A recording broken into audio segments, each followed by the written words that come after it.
ladies and gentlemen. Welcome back to Game 2, Fox World Series Watch Party, baby. I'm so happy you guys are here. My man Ben Verlander, my man Rick Ankiel. We are in the building, man. I hope everybody enjoyed that top of the first inning. Brandon Lau finally breaking out of that slump. We were kind of talking about why he was in that two-hole. He's hitting 107 right before that home run. But like you said, Rick, it only takes one, and that's exactly what happened. Ben, what you got for us, baby?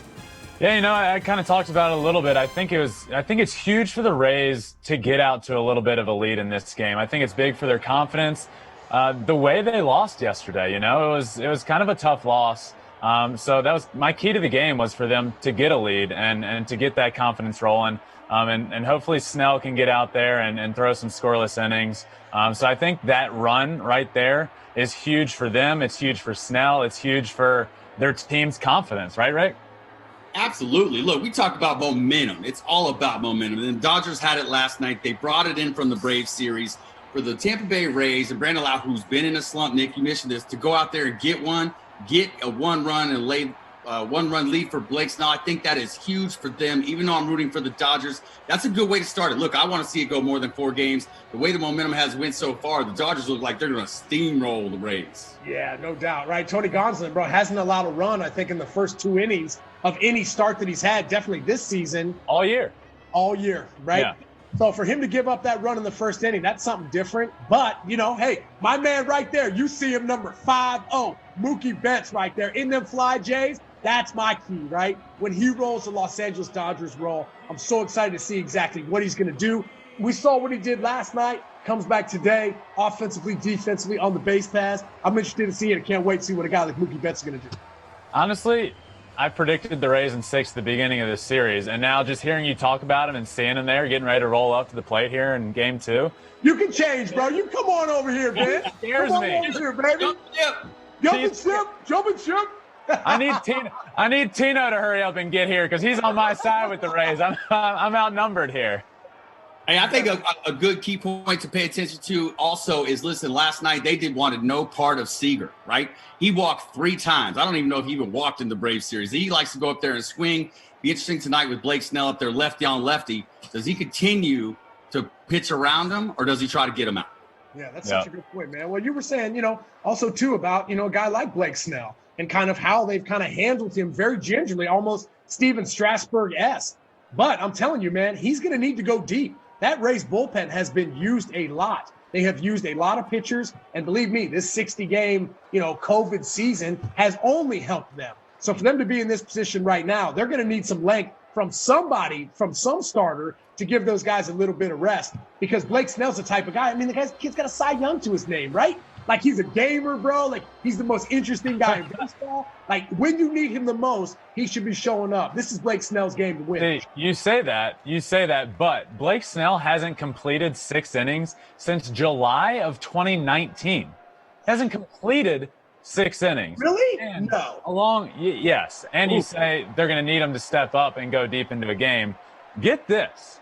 In the first 3 innings of the game this season, Blake Snell has a 1.02 ERA. Okay? Incredible. From the 4th inning on, 7.01. Oh, wow. That's usually the second time around the order. Second, maybe third time around the order. Rick, you know how hard it is to navigate through a lineup 3 times. But that definitely tells me, wow, maybe he doesn't have that put-away stuff that he had his Cy Young year, right? Because I know for me, going to see somebody for the first time is definitely a tough AB. Is that Seager right there, bro? It is. Woo! I'm going to go man again. There you go. Yeah, you know they're playing on the warning track tonight, bro, the way he's hitting that thing for sure. Rick, my question for you would be, what could that, like, why would that be? The first 3 innings, he's mowing through guys, a 1 ERA basically. When you get to the 4th inning, 7 ERA, what could that be from? You know, I think sometimes, you know, for somebody like him, his stuff is so good, right? But he might not be saving it, right? He's coming out the first 9 and just letting it eat. I mean, here we go. I'm gonna exhaust everything I got. So when you do flip around the lineup and you get to that 4th inning, he's out of gas. He's not adding more to it. So he's not living in that 90, 91, 92. And the way you look at how guys pitch these days, they don't save it for the 6th, 7th, 8th inning, right? It's come out all curveballs, all everything, right? When I first came up, it was like only show your fastball, then start showing your off speed when you get in trouble if you have to use it. Now these guys come out blazing with everything they got. Now when he comes around, like Swish said, his second at bat, he's already seen every pitch that Blake has. He's ready to hit. Uh-oh. Ah! I'm a little late. Sorry, I'm watching. That's right. I was going to say, bro. I know that was Seager's fly ball, bro. Check the feed, dog. Check the feed, bro. Seriously, I was like, uh-oh, 0-1 heater down the middle. All right, Rick's feeling it. Hey, so on my feed, I only see the Dodgers bench. I don't see the game. Yeah. Well, by the way, man, I mean, if you're right. I mean, pitchers that do come out there and kind of give everything they've got, show you every pitch you had. That was my take, right? I tried to see as many pitches as I could that first at bat because that was only going to help me later in the game, right? I think for me, I think that obviously the Rays have, their algorithm of how they do things. And for Blake Snell, right? I mean, obviously it's not getting past the lineup twice because, I mean, getting in the fifth inning, you're just getting into the heart of the order, maybe the top of the order for the third time around. But he does look good right now. He's got 96 in the gun. He's really locating on the inside part of the plate. So I'm interested to see if he can continue to keep that going. I got a story for you on that. So I hit in front of Troy Gloss, right? And I was a first pitch hitter. So if I got a first pitch hitter, I was swinging. Well, Troy would always say to me, what are you doing? One is I can't see anything. Right? You're doing nothing, right? Yeah. The other thing, he's like, what are you going to do in the fifth inning when you get up and there's a guy on second? You haven't seen any pitch. My reply was this. If I don't go get at least one hit, Tony La Russa's not going to put me in the lineup tomorrow. So I'll just figure that out when I get there. I just need a hit so I can play tomorrow. That's just an ideal first inning. If you could draw up the perfect first inning for the Rays, that's it. Snell goes out and dominates.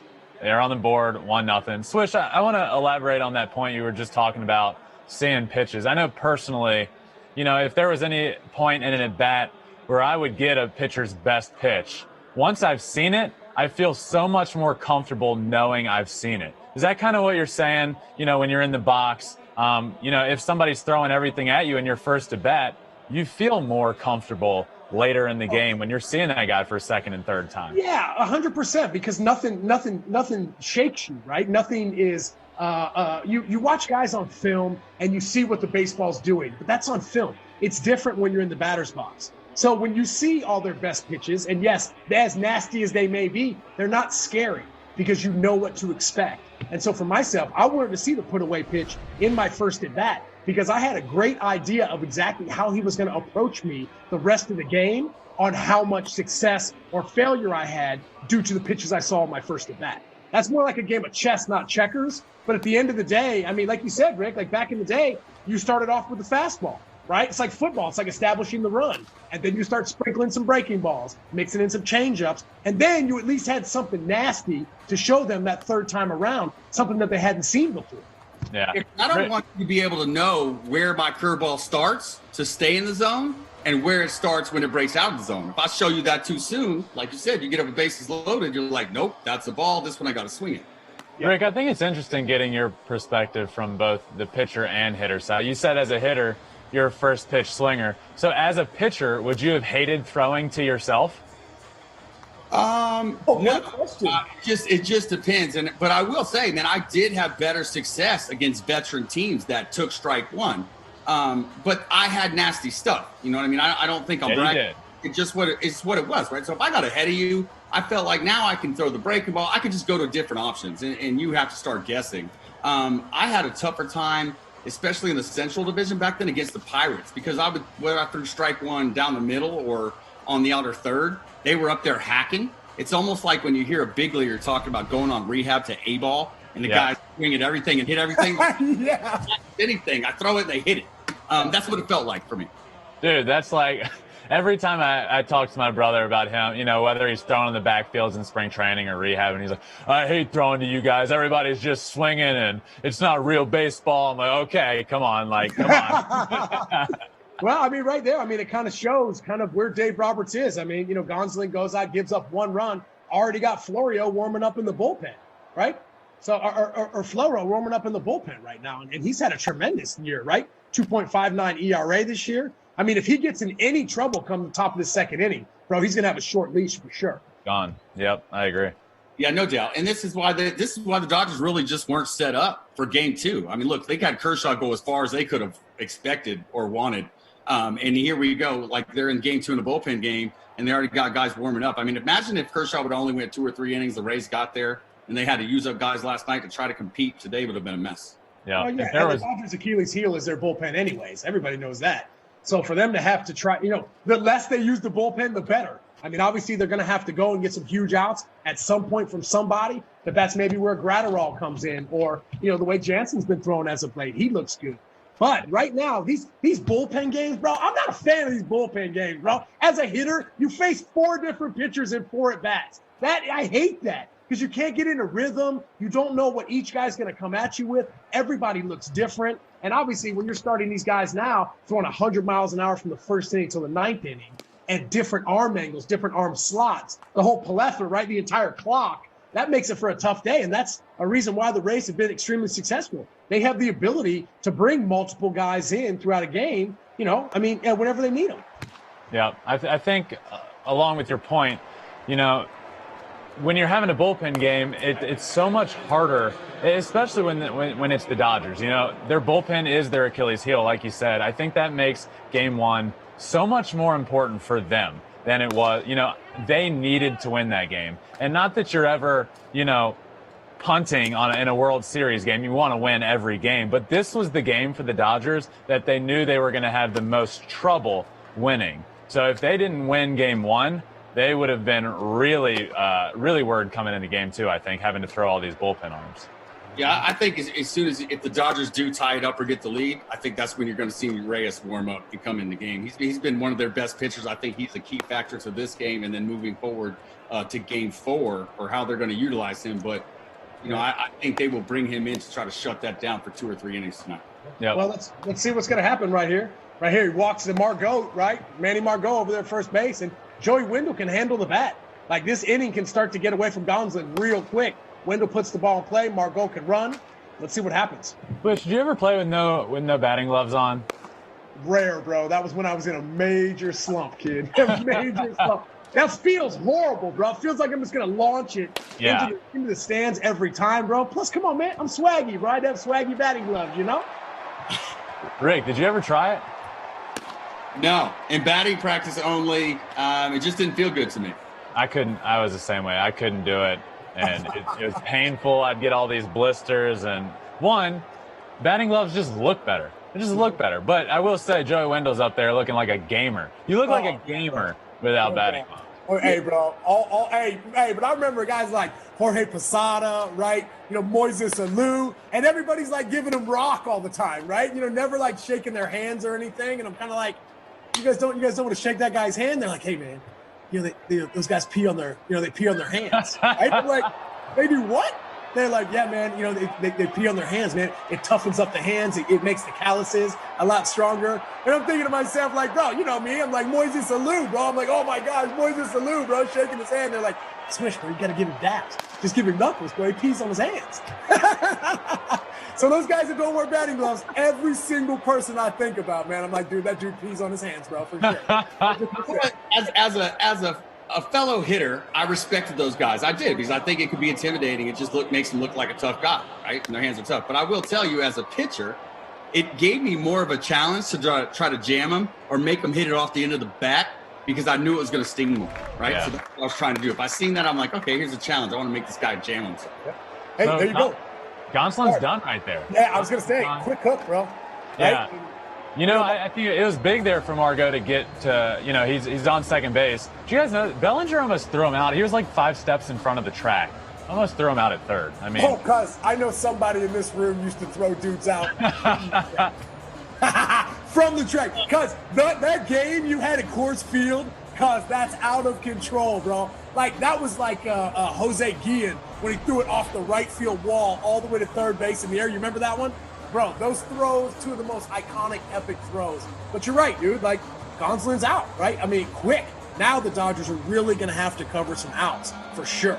So, I mean, just for somebody like me, I can only dream of being able to throw a baseball that far, dude. Like, Rick, I know the good Lord blessed you with an absolute cannon on this left side, but how did you work on it, right? Like, did you do certain drills to throw the ball harder, to throw it further? I know they've got drive line and things like that now, but what kind of exercises did you do for all the kids out there watching that can help strengthen your arm?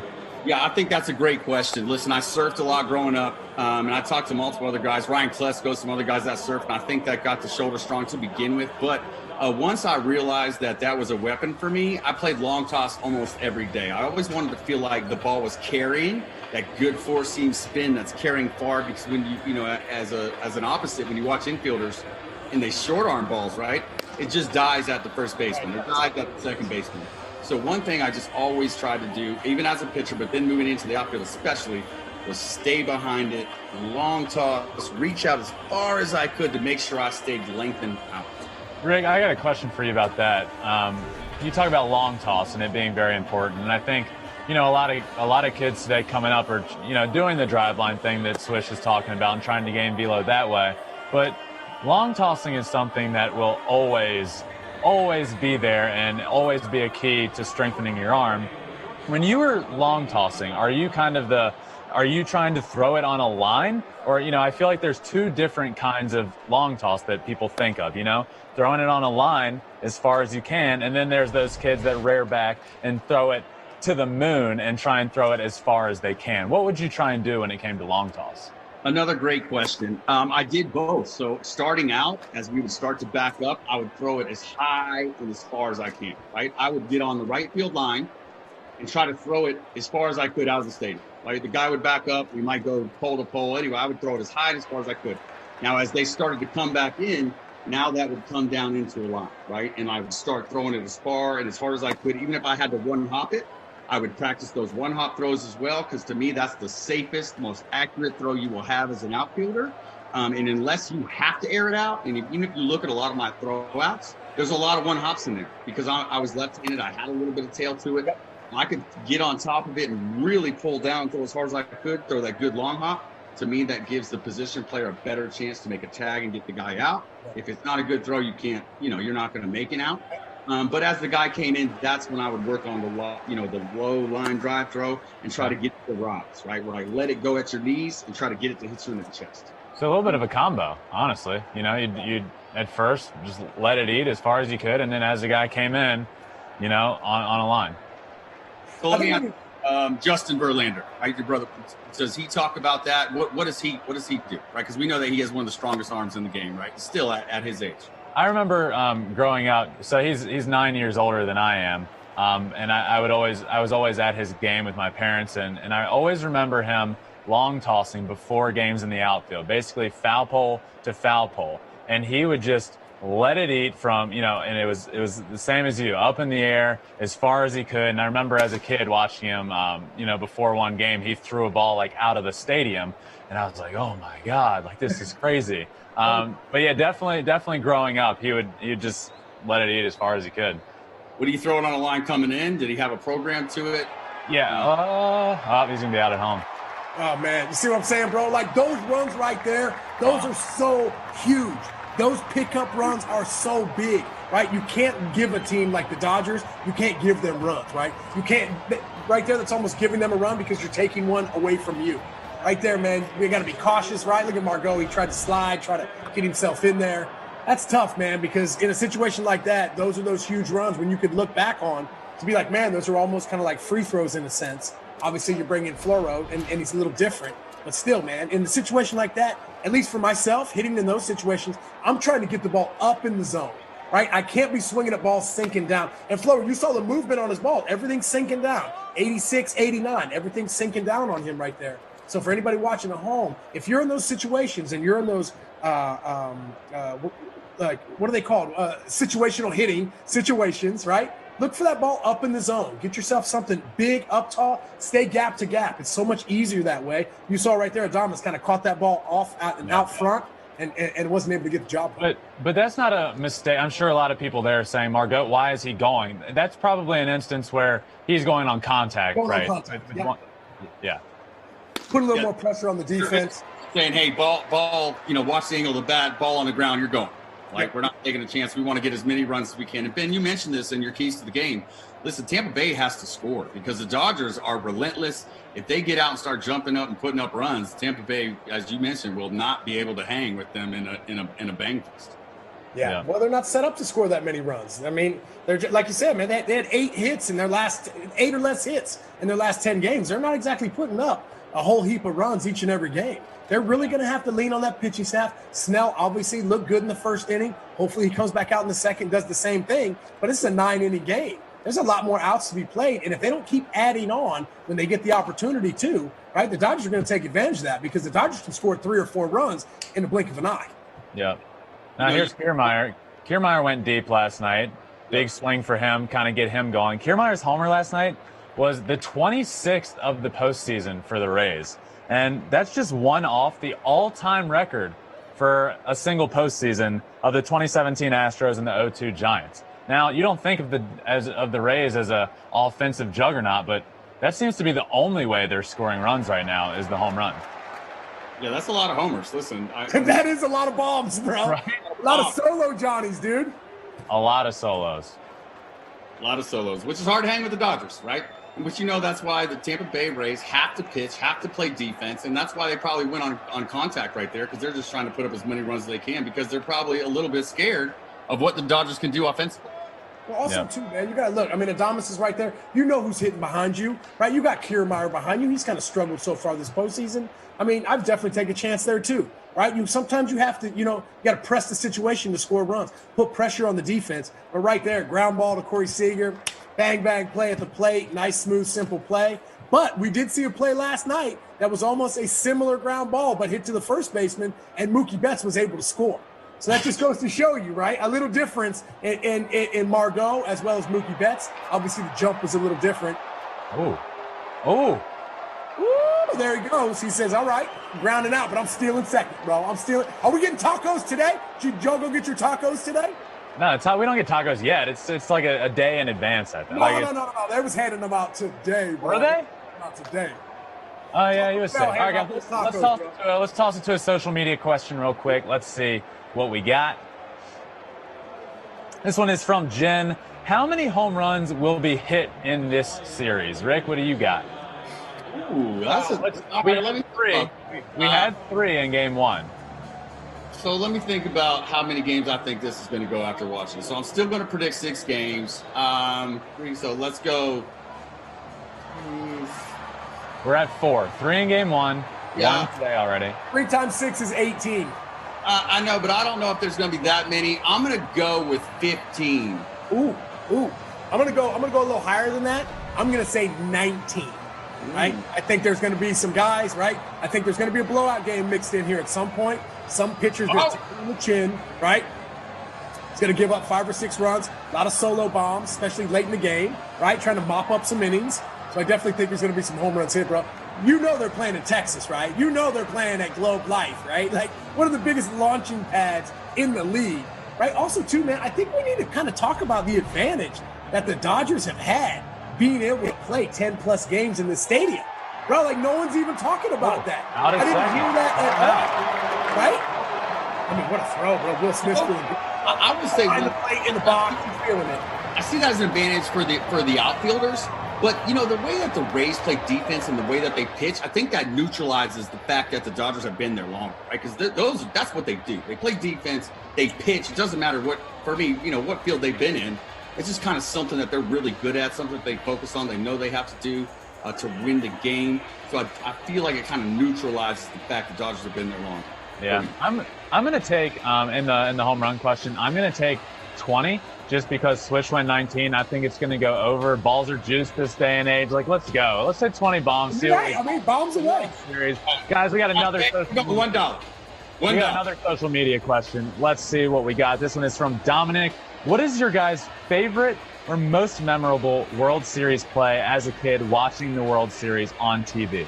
For myself, I've had to say it was Kirk Gibson's walk-off home run. Rick, what about you? Ooh.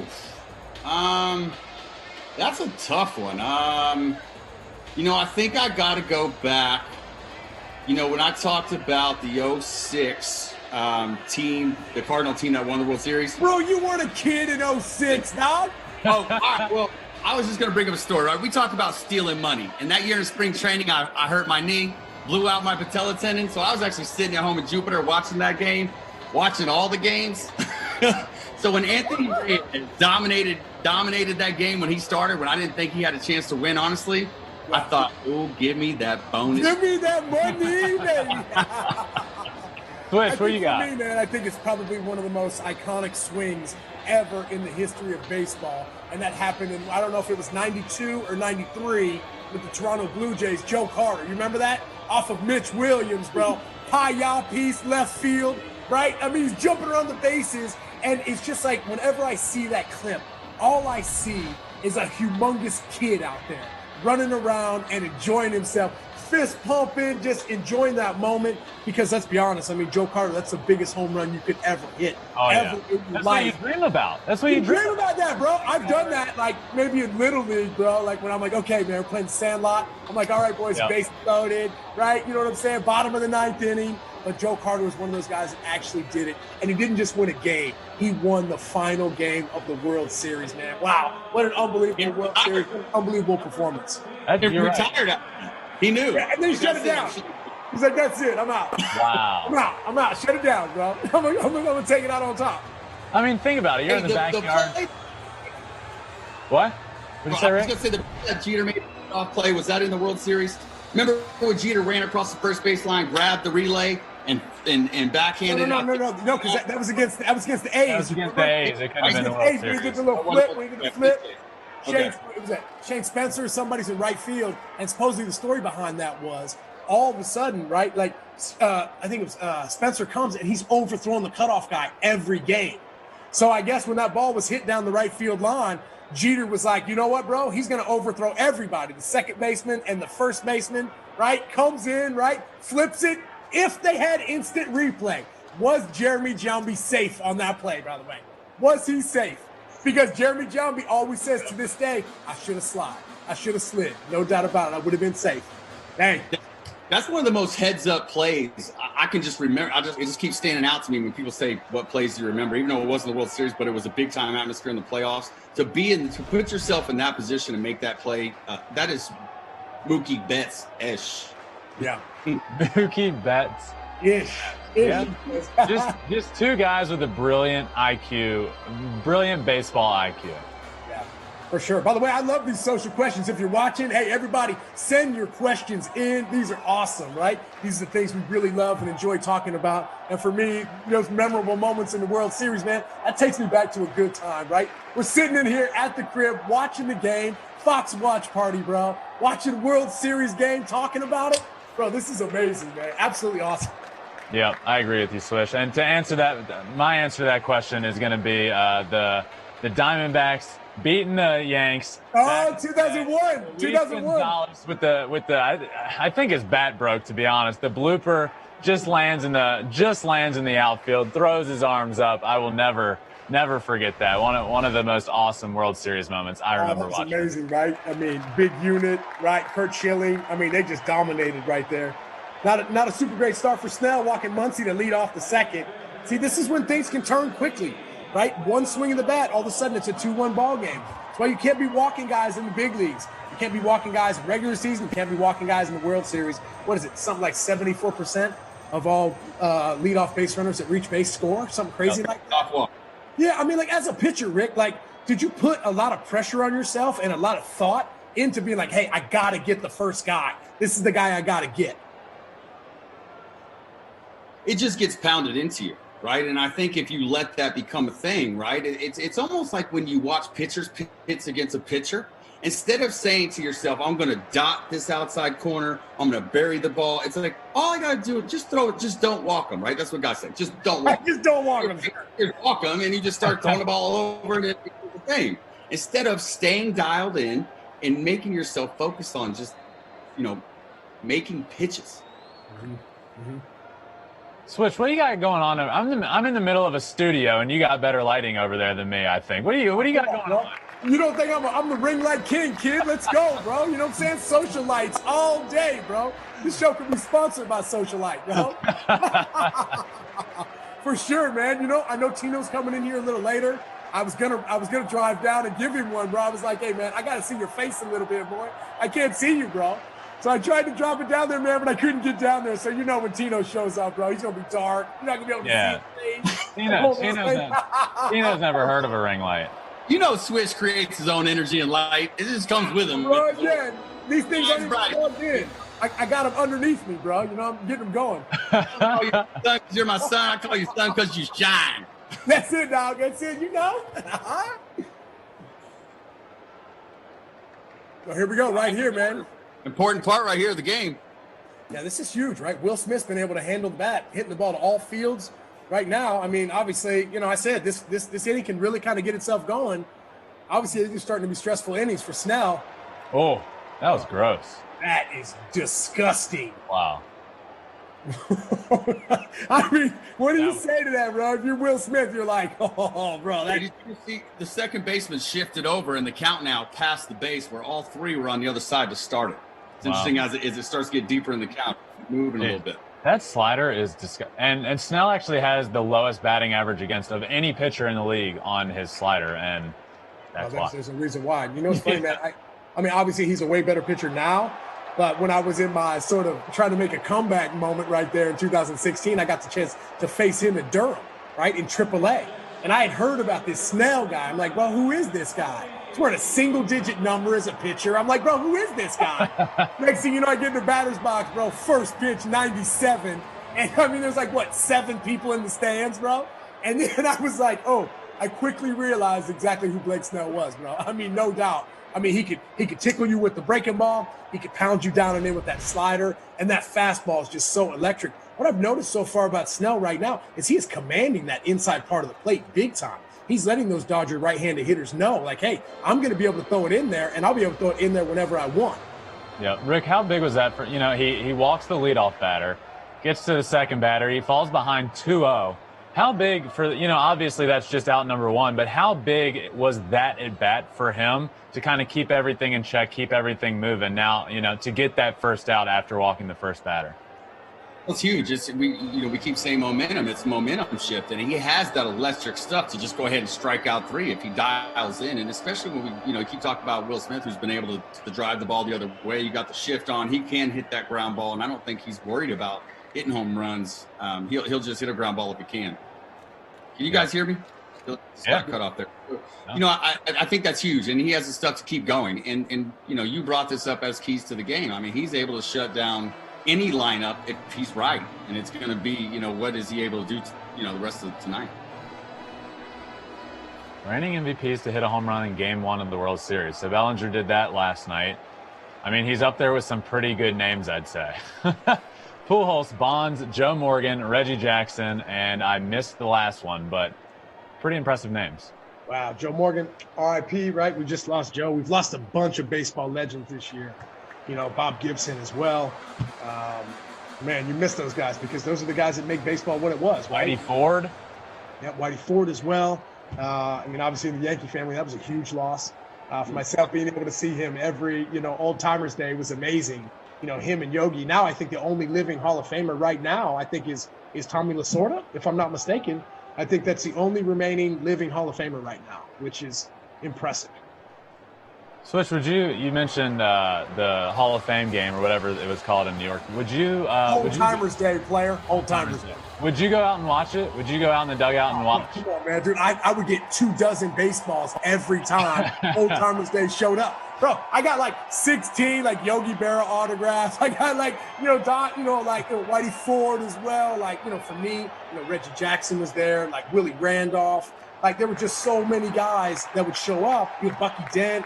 And for myself, bro, I'm a historian, bro. I love the game of baseball. I can tell you pretty much everything there is to know about it. So those are the guys, in my opinion, that make the game what it was, right? Those guys left the jersey better than what it was when they showed up. So for me, man, to be able to get autographs from those guys as a player, I mean, bro, I got so many autographs, bro, every Old Timers Day.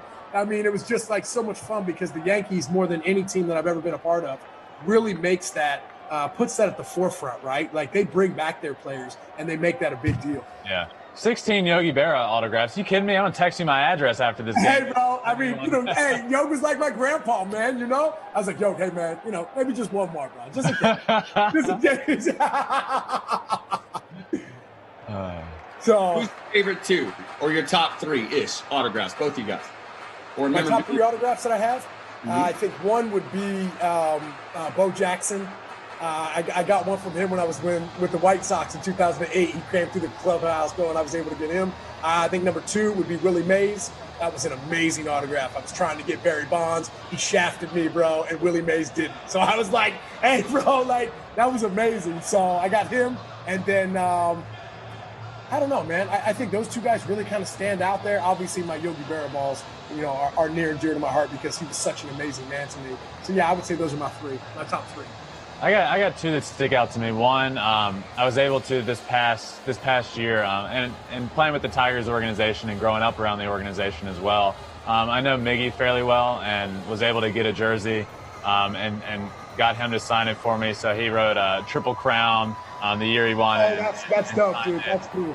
So I have a Miggy jersey with his signature and Triple Crown on it. And then I actually talked about in game 1 who you actually asked the question, Rick, who my hero was and who I enjoyed watching. And I told you it was Al Kaline.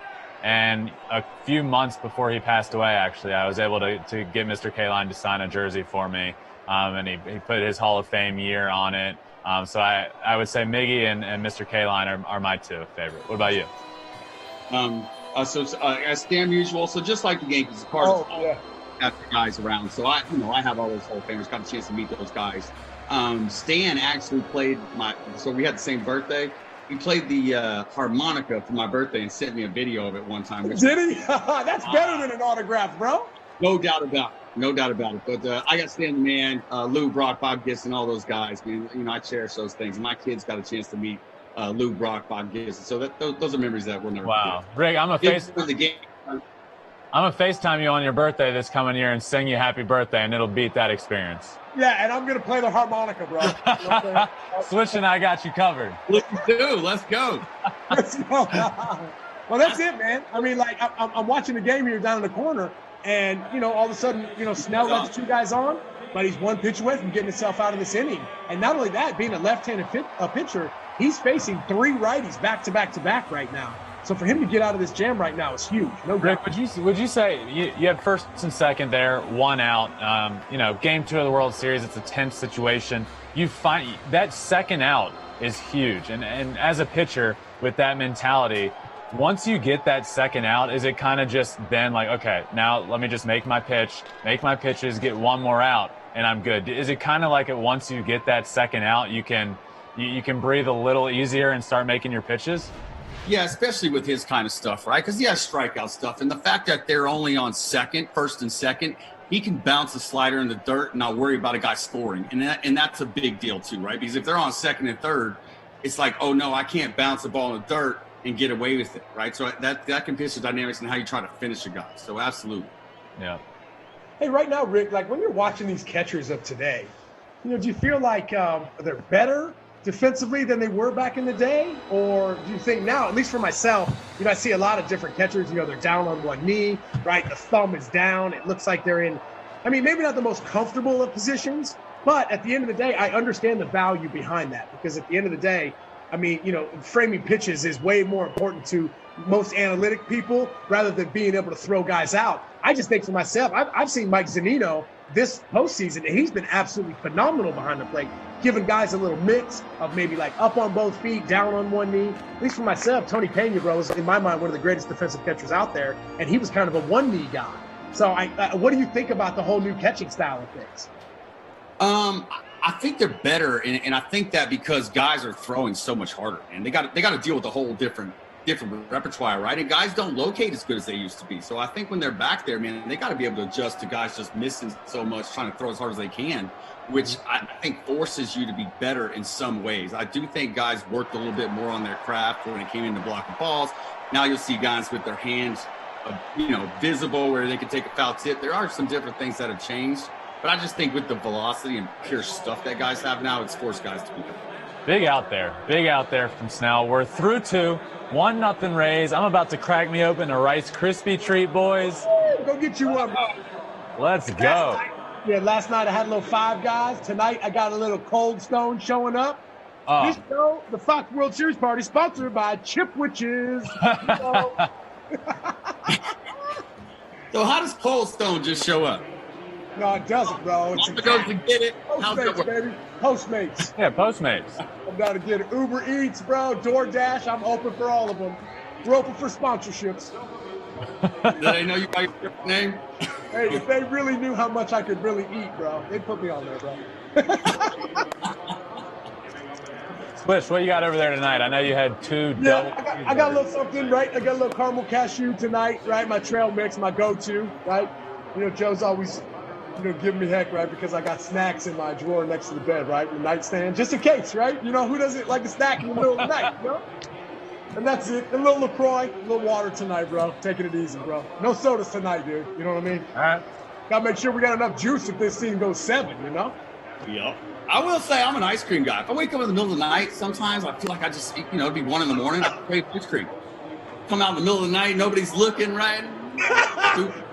like Ratatouille, bro. Just crushing, bro. Just crushing. Ben and Jerry's. That's it, bro. It don't matter. It don't matter. Yep. What's your favorite kind of ice cream? Ben and Jerry's the Tonight Dough. Oh, Jimmy Fallon. Yeah, it's got a little mix of everything. My oldest son, Declan, me and him crush that. Oh yeah, yeah, bro. That's amazing, man. I'm a chocolate chip. I'm a cookie dough guy. Oh, I thought you said you too, man. You too? Mint chocolate chip. No. Cookie dough guy. That's all right. I don't blame you for that. I'm all right with that. I don't discriminate. I mean, I like all ice cream. You like the green? You like the green mint chocolate chip or the white mint chocolate chip? It makes the difference. It makes a difference. And to answer your question, I think it depends on what I'm eating. Like if I'm eating a brownie with it, I want the green. Oh. It gets weird. If I'm eating a brownie, like it's brown, and then I want the green with it. Other than that, like I don't really care. But it kind of depends. That's right. That don't even matter. But if I got a brownie, bro, I need the green mint chip, dog. I need the exactly. green. Are you guys milk with your ice cream or water? Water. Oh, no, bro. I'm a Ripple guy, bro. So I'm definitely, dude. No leche for me, kid. Maybe that's why I broke all these bones throughout my life, dog. I'm going a little chocolate Ripple, bro. A little chocolate Ripple for you. I'm milk all day. Glass of milk, ice cream. Look at you, bro. You've been shredded since you were 4 years old, bro. Seriously. You eat whatever you want, bro. You look like that. That ain't even fair. All right, who we got back at? Floro back out for the third. Kiermaier leading off. All right. Yeah, this is the thing right there. It seems like the Dodgers just continue to keep knocking on that door, right? They put a couple runners up, on the second inning, right? And they're just going to keep pounding, keep pushing. These are the innings right now. Obviously, for the Rays, I mean, you're trying to go out there and at least put 1 run up because you're not going to be able to win this game 1-0. Well, that's what, and it's a point that I brought up in Game 1. And along with what you just said, these are the innings for the Dodgers to buckle down and put some runs on the board. Because once you get to that 6th inning against the Rays, you don't win if you're behind. 36-1 after 6 innings, when leading after 6 innings. So I think these are the innings for them to start doing damage. Well, what was the stat? I remember, I think you said it last night, when they were after like 7 innings. They were something like 44-0, and then it was like 62-0 or something crazy like that, right? Let me check my notes here. Let me get that. We got 33-0 when leading after 7 innings, and 63 straight games, and 40-0 when leading after 8. I mean, that's doing it, no doubt. By the way, man, Diego Castillo back there. Right? So, as a manager, you're like, we got this. You're not even worried. Yeah, right. He's like, I just need the lead, bro. Come to 7th, bro, and I can chalk this one up, boys. That's a good feeling, I got to believe. Oh, man. Bro, I mean, for myself, I was able to have a lot of great closers that I played with throughout my career. I'm just trying to think early in my career, Houston Street, he won the Rookie of the Year, in 2005, and we all came up. And obviously the Sandman, Mariano Rivera, bro. Hey, check it. When this cat came in the game, it was almost like, hey, everybody put their gloves down, right? Like, because no one hit a ball hard enough for you to even need a glove to catch it when he came in, right? I mean, he was one of those guys. He was just a magician with that fastball. And for him, obviously, location was key. He threw 1 pitch. For him to be as successful as he has, and I was able to be there for his 600 save, to be able to have 1 pitch and be that successful, how impressive is somebody like Mariano Rivera? Swish, were you there when he got hurt, shagging balls in the outfield? Yes, I was. Right, that was in Kansas City, as a matter of fact. And everybody was giving him a lot of heck about that. But, listen, Mariano might have been the most athletic guy we had on the squad. Like, if you would go see him run around the outfield, he looked like a deer. He looked like Mookie Betts tracking balls down to the outfield. But that was how he did. He always power shagged. He was one of those guys that's how he stayed in shape, right? He's always a pretty slender guy, but that was part of his routine. So when he got hurt, everybody was saying he shouldn't be doing that. But how are you going to tell the greatest pitcher in the world, right? Like you can't do something, right? Especially when that's part of your routine. Yeah, Rick, as a pitcher, when you were pitching full time, would you shag in the outfield as if you were an outfielder, or was it different? No, I would actually. So the starters, we played a game of 500. And for everybody out there who's never played, if you catch the ball in the air, it's 100 points. You catch it on one hop, it's 75 points. So we would use that as our to get in shape also, right? So the funny thing about that is when McGuire was hitting all those home runs, and he hit balls farther than anybody I've ever seen. It was the greatest BP ever, right? They pulled us into a meeting one day, and they said, listen, we don't care if you guys play 500, but there's just one thing we want to ask of you. When Mark is up, we want you not to catch the line drives or the balls. He hit knuckleball, right? They told us not to catch his line drives or his balls and mess with everybody else. It's crazy. I mean, bro, I just remember seeing Mark McGuire. Well, obviously, I never played with him, but even seeing him after his playing days, bro, in his forearm, dog, he had these meaty forearms, bro, right? Like, I'm just like, are those even real, bro? Like, that's not even, it's unfathomable. He looked like a powerlifter / bodybuilder, and he's a baseball player? Come on, bro. That's not even fair, dude. Hey, both you guys have been to Arizona, right? So, Arizona, the window's open in the back, past the restaurant. Yeah. Yes, left center field. Yeah. Steve McGuire and BP hit a ball out of the window, out of the stadium. The window was open, it went out. Bro, could you imagine what Mark McGuire's exit velo would be in today's game? It wouldn't even register. It's so true, man. Like, that's, wow. I mean, I'm just thinking of just like all the. And he was so short, right? He was so short, just in tight. Even I was even thinking, I saw a clip today on Instagram. It was talking about Barry Bonds, how he hit a baseball that still hasn't landed back in 01. You remember that? Off of Troy Percival. Yep. Oh my God, bro. He hit that ball in Anaheim, and I don't even know if it went down one of those tunnel holes, you know what I mean? But it was hit so far because, come on, Percival, he wasn't used to getting spun around like that. That wasn't anything to do. That's when Percival was just throwing gas, right? Nobody could get it. Bro. Like just salt pellets, bro, coming at you.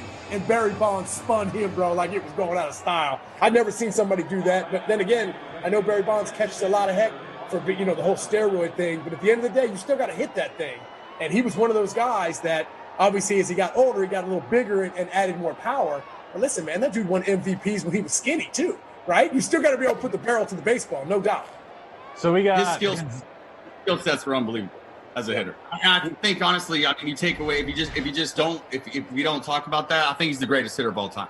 The season that he put up with all the walks and stuff, nobody can replicate that. Oh my God, some of his stats on that year that you're talking about with all the walks are insane. Like he walked over a mile, 5,280 feet. He walked over a mile that year. Yeah, bro. I think he walked like 260 some times that year. And he had like, I don't know how many intentional walks. But wow. Hey, by the way, one of only 2 pitchers in the history of the game to give him the hat trick. You tricked him? Ah, let's go, son. Let's go, bro. Did you hear that? Hey, you hear that? Hey, Barry, you listening to that? We got Dude, you. That's big time. That's big time. I would never say anything about pitching, but that one I'll bring up because I'm pretty proud of that. You should be, bro. You should be. That's pretty impressive. Which we talked about, Rick brought up McGuire. Who's the most impressive BP you saw throughout your career? Well, first of all, man, I got to see Rick's boys. Who you got in there, Rick? Who you got with us tonight? You got Declan right here. The youngest one fell asleep right there. He's gone. What's up, D? How you doing, baby? All right, man. All right. Yeah, I think for myself, one of the most impressive BPs that I have ever seen in my life, by far, Ichiro Suzuki, bro. Check it. Whoa. Cat from the first swing of BP to the last swing of BP is going second deck missiles, bro, into the second deck Yankee Stadium. And then all of a sudden he gets in the game and he starts tickling that ball to the backside. And I used to always ask him, I'm like, bro, like, why don't you hit the ball with power in the game? Oh, that's not my style. That's not what I do. But I'm like, bro, like, I would take him in a home run derby, no doubt about it. for sure. I heard that. I'd never seen it, but I heard everybody say he heard that as well. Yeah, I mean, it was impressive because I was just like, this guy is unbelievable. But hey, guys, we got our first guest of the night, and I'm so happy she is here. Our very own, Fox's very own, Charlotte Wilder. What's up, girl? How you doing? Hi. Thank you so much for coming. She is the co-host of the podcast, The People's Sports Pod. Bro, she is an established writer. She is amazing. I won't hold it against her, the fact that she's a Boston Red Sox fan. But at the end of the day, Charlotte, we are happy to have you. Thank you so much for coming tonight.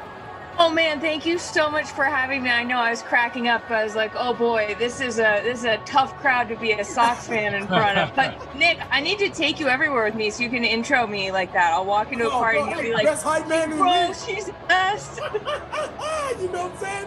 I was gonna get like a smoke machine and some lasers and stuff.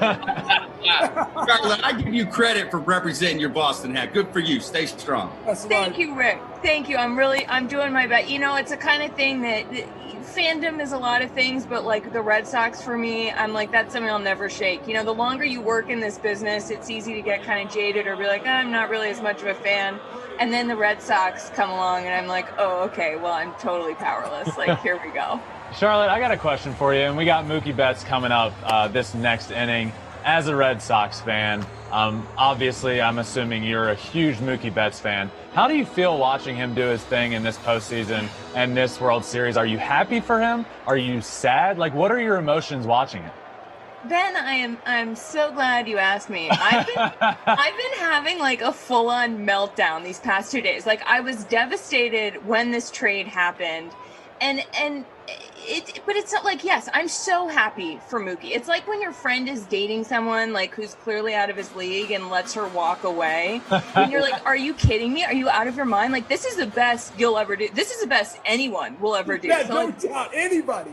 right? Like, so I'm happy for Mookie, but I'm livid at the Red Sox. Like, he's out here doing things that people haven't done since Babe Ruth, before like the dawn of electricity. How do you trade this guy? How do you not spend every dollar you have on Mookie Betts? Like, why? So you can get another Mookie Betts or like two Mookie Betts? Because like, that's not going to happen. You have to pay for guys this good. Like, he's going to be the difference maker for the Dodgers. I mean, I just like, it blows my mind. Well, I think we saw it game one. We saw exactly what Mookie Betts is capable of doing. We were able to see it in the NLCS defensively, what he was capable of doing. You know, he's that type of guy. We talked about it last night, and in this panel's opinion, he's the best player in baseball right now. We hear a lot about Mike Trout and the WAR and the numbers and the whole nine, but we don't see Mike Trout on the biggest stage in baseball. We've been able to see Mookie Betts do this a few times, and obviously right now, after signing that huge contract, he's living up to that. That usually doesn't always happen in situations like that. Oh yeah, no, I mean, he is out here, as you said, defensively, offensively. Like, he's gonna, the Dodgers have tried to do this twice now. This is their third try, and this time they have Mookie, and I'm like, oh, well, this is gonna be the time they do it. This is gonna be the year. He's not only gonna save the Dodgers, but he's gonna save legacies. Like, if he helps Kershaw finally get a ring, I mean, he's out there defending the leads that Kershaw gets, which, you know, like, yes, he's had his own personal problems in the postseason, but like, he also needs guys to defend those leads, and now he has some. And I'm like, are you kidding me? I thought you made the greatest point ever. What are you going to do? Go sign another Mookie Betts? Where are you going to find that guy? Yeah. That's a generational player, right? We might not be alive when another player comes along like this guy. No, we won't, and we also won't be alive when the Red Sox win another World Series, because it's going to be another 86 years. You said it, Charlotte. You said it. Like, I just, it blows my, it's one of those things that you want to find the logic in it. You're like, well, maybe they were doing this, or maybe maybe the financial flexibility or luxury tax or whatever, but like, there is no one else. There are no four other people who would make this make sense. So, I mean, I don't know. Tell me, am I overreacting? Like, am I being a crazy fan? You guys actually played the game. Like, how would you feel if you were a Red Sox player and this guy gets traded, or you're a Dodgers player and he comes to your team? Like, help me know if I'm crazy. Like this, one team is going up, the other one is going down, 100%, right? And here's your boy right now. I mean, he's one of those guys, we talked about it earlier, when Mookie rolls, the Dodgers roll. He's kind of that catalyst at the beginning of the lineup, or the top lineup. I mean, rolls over a little bit there, but, you know, he's one of those guys, and like you said, he's one of those lifetime players. I do have a question about the Boston Red Sox overall as an organization. Do you have a favorite memory of the Boston Red Sox? And if you do, what is that memory? Oh, do I ever? Oh my God. Well, I have there, it's funny because I was saying this to someone today where this is the saddest I've been about an individual player ever. But the saddest I've been just about sports ever was when the Sox lost in 2003. So, so 04, I mean, it made it that much better. Like, that is truly, that's not just my favorite Red Sox memory, but like, I remember exactly where I was the moment they won, and my mom and I just start like sobbing. We're like, oh my God. I skipped school to go to the parade. Like, it was just. Yes, that's amazing. I mean, how did you guys feel about the Sox when you were playing for the Yankees? Like, tell me about Nick. Like, is that a thing that crossed your mind, the rivalry mattering at all, or is that very fan based? I mean, I'm a huge rivalry guy. I was able to go to Ohio State, and obviously the matchup and the rivalry that we have with that team up north, right? I'm not even going to say it. Don't say it. I'm not even going to say it, right?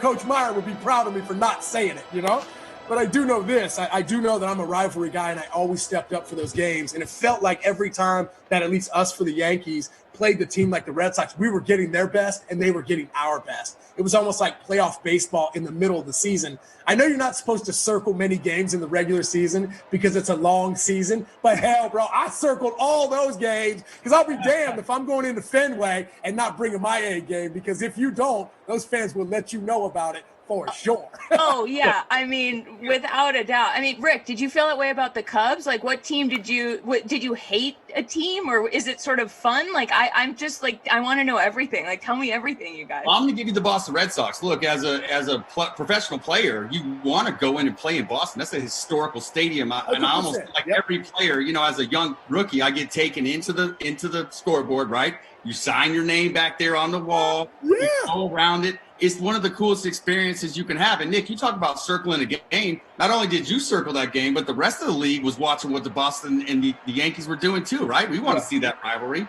As far as the Cubs, same thing. When those rivalries happen, everybody rises to the occasion. The cities, the fans, everybody gets in on it. As a player, you look forward to those games because it's like a playoff atmosphere, even though it's a regular season game. Totally. Ben, did you hate a team growing up? Talk to me. I love this. Talk to me about what got you guys heated. That's what I want to hear.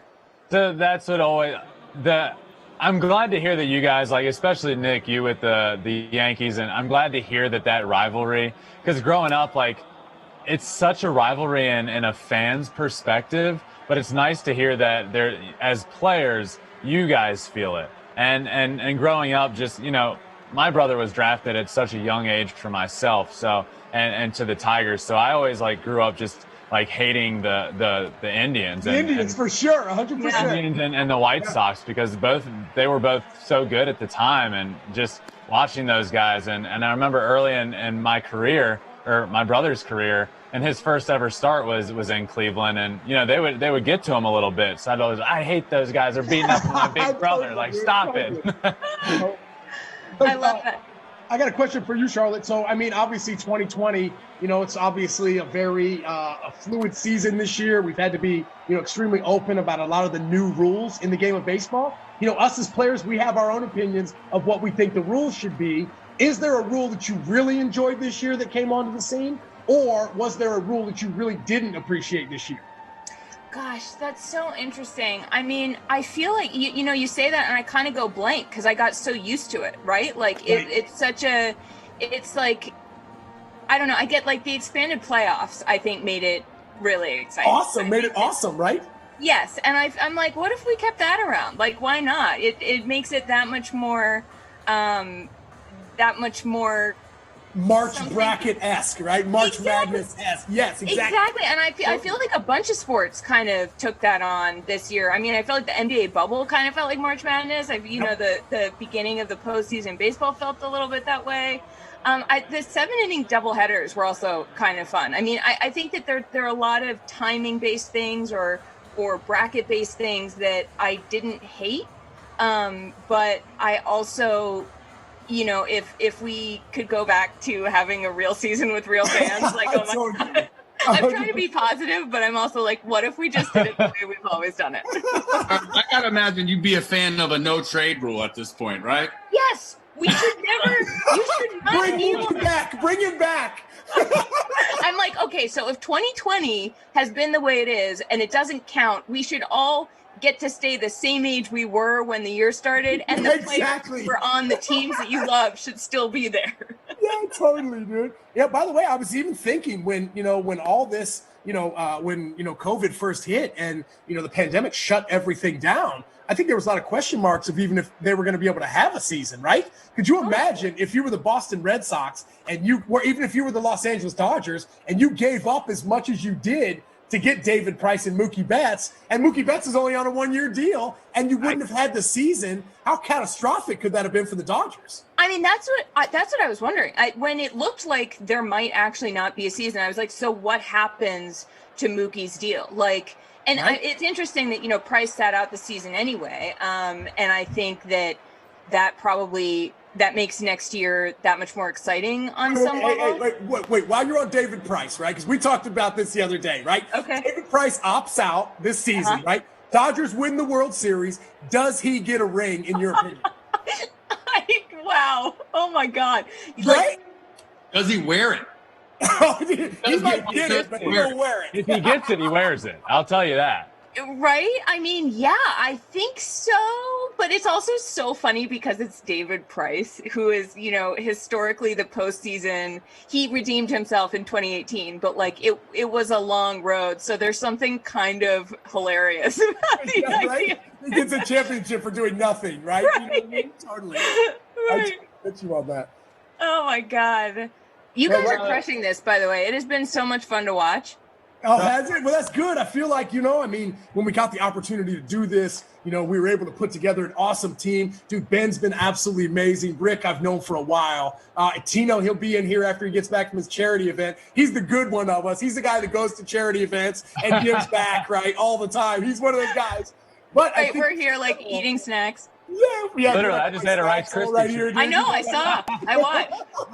Yeah, so I'm just, I'm thinking that, just to have the opportunity to do this and to give people a little bit of an insight on exactly maybe how baseball players think of the game, because I'm thinking of myself right now in the situation right here, like a Rosarina, he's been struggling a little bit right now. Yeah. So for me, I'm looking for that fastball. I'm getting on that fastball if I'm a Rosarina, because they've been throwing him a lot of doo-doo, but they're going to throw that one fastball in the zone. He has to make sure he's ready for something like that. That's an interesting point, Nick, because you saw the first pitch of this at bat. He tried to lay down a little bunt. He ain't seeing it well right now. You're not doing that. That's if right. You're not seeing it great. It's a good You're point. right. Sean, I got another question for you.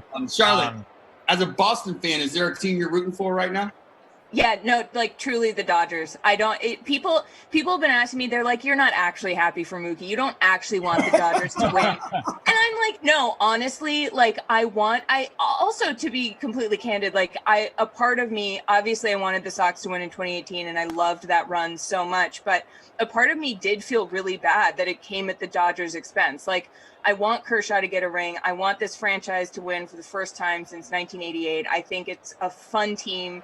They're iconic. And truly, if we can't have Mookie, give him the best, Right. let him. And it's also sort of at this point, I told you so. I told you this guy was good, and you didn't listen to my Twitter account. So when Mookie, I'm a baseball fan. I love to hear it. When Mookie first got out to LA, and still you hear a lot about how excited he is, and he's so happy to be in LA. And in Boston, he just wasn't very happy.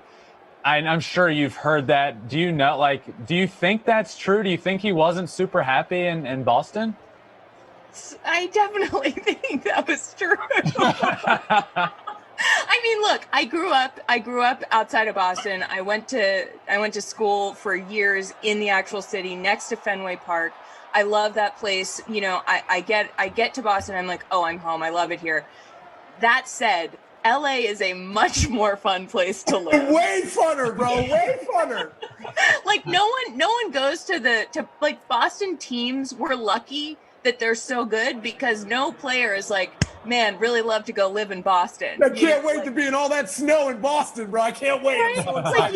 You guys know that's true. And so I also think that, he probably wanted to have a little fun and be a little warm. I mean, it's a great place to play baseball, but so is LA. Would you welcome back Alex Cora if they wanted to bring him back for the manager? And do you think that would work out? Ooh. Getting a little deep right there, Rick. I like this. I like that quite. Yes, I would be psyched if Cora came back. I don't think they will. I feel like it would work out actually fairly well with fans. I think that he got us a World Series. He was beloved. The Astros thing, I think, is very interesting in terms of how he would be received by the fan base. I don't know that it would work with management. Like, I don't know how you sort of come back from that time off under those circumstances, and then everyone's just like, okay, here's the team. But I mean, what do you guys think? Like, how would you felt being a player having that situation? Would you want him to come back? Would you want a different manager? Like, what's the deal? I think it'd be different, right? I look at it differently as I do as a player, as now I guess as a front office guy. Obviously, I think trust and communication, I think, are huge in the game, and those are two things that he kind of broke at the time, right? I mean, like two types of people that people don't like: cheaters and liars. They don't like those types of people, and so I think, yes, as a player, I'd be like, dude, I'm all for it. He's been nice to me. It's amazing, but I think at the end of the day, if I bring him on as a front office, as a general manager, if he does this again, that's on me as well. So I definitely think there's some barriers that he needs to cross. I actually heard AJ Hinch is going to apply for some jobs right now. I mean, the fact that these dudes only had to get a slap on the wrist and shut it down for a year and then jumping right back into the game, I think is almost, dude, my personal opinion, it's almost crazy. Yeah, no, I mean, it's also nuts that the year you had to face the music, there was no music to face. No music at all, right? Dude, cardboard fans. Like, what are the cardboard fans going to do? Yeah. They can't throw nothing. They can't say nothing. No. Hurt your feelings. Nick, what are you looking at, Swan?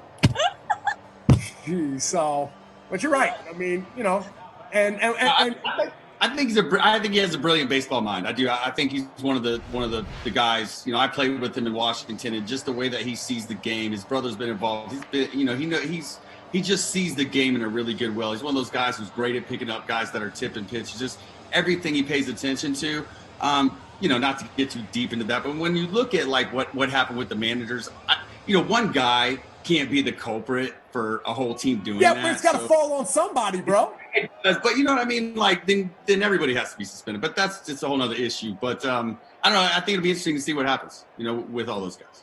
It's funny. I recently hosted this virtual homecoming event. I went to this tiny little D3 liberal arts school up in Maine, and one of the two other people in sports that they asked to be on the panel were the Ravens GM Eric DaCosta and the Red Sox GM Brian O'Halloran. And it took we had a little meeting before, and I wasn't doing it as a journalist. I was doing it, as like, I went to Colby, you guys went to Colby, and I was like, yeah, like, okay, so I'm not going to ask you too much about the manager. And I also wanted to be like Mookie. So, and I was good. I was professional, but inside I was like, why? Guys, we talked a little bit ago about how big these next few innings would be for the Dodgers, these middle innings before you get to that 6th and 7th. And you think Dave Roberts knows that, bringing in one of his best pieces right now in Dustin May in these innings? Yeah, well, I mean, we talked about a guy like Dustin May. I mean, you can put him anywhere 1 through 9, right? His stuff plays any inning. Right now, these are those huge outs that you need to get. But for a guy like Dustin May, I don't want him going out there throwing 8 or 9 pitches to Margot. I want to see a 1, 2, 3 pitch, right? I want to see him get out of this inning, get us back in the dugout, and get us back to what we know that we can do, and that's score runs. Yep. I mean, bro, yeah, I couldn't even fathom having Palo like that, bro. You know what I'm saying? He's got that thing. It's got to be pinned up underneath his hat for sure. He's got to push back, bro, and it's just eating on the backside right there. That's definitely the pinned up look. That's the subdued look right there. You're right. That's the subdued as it's going to get. He takes off that hat. Ooh. Wow. Inches, bro. I thought you said the dude. I was going to say, man, when Eric Karros came on last night, he looked like the dude, bro. I was like, man, you got to trim up that beard, kid. Get a little trim on those ears. I have a question about this. Do you think that like quarantine and the whole pandemic vibe made players like much hairier? I mean, especially Nick, as a Yankees guy, I mean, you had very little leeway. Like, you know. No doubt. I mean, I think if there was only one team that wasn't shaving this year, and that was the New York Yankees. They were shaving. Everybody else was letting those beards grow. I mean, even for myself, I'm like, bro, I let it go during quarantine, let my hair grow. Even think I've seen, Colin Cowherd, I mean, he's got a beard right now. I'm like, bro, what is going on, man? Like, this quarantine thing is changing everybody's looks. It's giving everybody the ability, bro. I haven't put on pants in 6 weeks, right? I got shorts on, right? I'm in a full quarantine mode. You know what I mean? Are those sweat shorts, Swish? You wearing sweat shorts? Oh, yeah. Sweat shorts and a sweatshirt for sure. Yep. It looks like sweat shorts. It looks like it's just a continuation of the hoodie. It looks like he's just wearing like a onesie or something. Bro, if it was, that would be phenomenal, bro. You know that. That'd be cool. The Yankees did let him wear shorts during BP. He's got to wear it. Swish hasn't put pants on in like 15 years. Yeah, I'm like, bro, I mean, I don't even know what to tell you guys. I ain't put on nothing, man. I just been lounging in my chair, right? Shorts for sure. Maybe some old school Umbros, bro. I'll bring it back. Hey, I love the fact that the Yankees don't let you do certain things with your hair and that there's not a name on the back of the jersey. I just think it's one of the greatest or the greatest organization of all time with the most championships. It says a lot about we are a team. This isn't an eye sport, and you will respect that or you won't play here. It really does speak a lot about that. Yeah, 100%. I'm sure it's tough for Charlotte to shake her head yes right here as we're talking about the Yankees. No, but she knows. She respects the rivalry for sure. Just like the Red Sox, bro. The Red Sox don't have names on their home jerseys. Right? Nope. You play for the front. You play for the name on the front of your jersey, not for the back. And I think you establish those, traditions and things like that. Oh, ball in the gap. How many gonna score? Oh, wow. 3-0 ball game. Oh. Wow, that's huge. Joey Wendell, bro. No BG's Joey Wendell. Wow. You guys were saying that when the Rays have a lead after the 6th inning, they're like unbeatable. Was that the stat? Yeah, 36-1 after 6 innings, 33-0 after 7. I know, right? It's funny, Charlotte. We came into today, and all of us really had that mindset that the Dodgers had all the momentum, right? Yeah. Clayton Kershaw, right? Mookie Betts, Cody Bellinger, like all your stars are in a line, right? They're all playing the way they are. But Rick said it yesterday, like, hey, be careful, because the entire storyline or narrative can change overnight. I mean, look at it right now. The Rays come back out. It's 3-0 in the 4th inning before you can even blink your eyes. And like that stat that Ben just said earlier, if you are behind in the 6th inning, shut it down, y'all. Bust it 11. Let's just take it to game 3, Yeah, I mean, I think that momentum in this series, it felt so strong. It felt like I would not have been shocked if there was a sweep, right? Like after last night's game, I was like, oh, it feels. I don't know how you come back from this. And then you forget that it's the Rays, who are a very good team, and they're scrappy, and they've had to do this over and over. And so I don't know. I mean, I think maybe it's going to be a really fun series. I still do you still think the Dodgers are going to do it?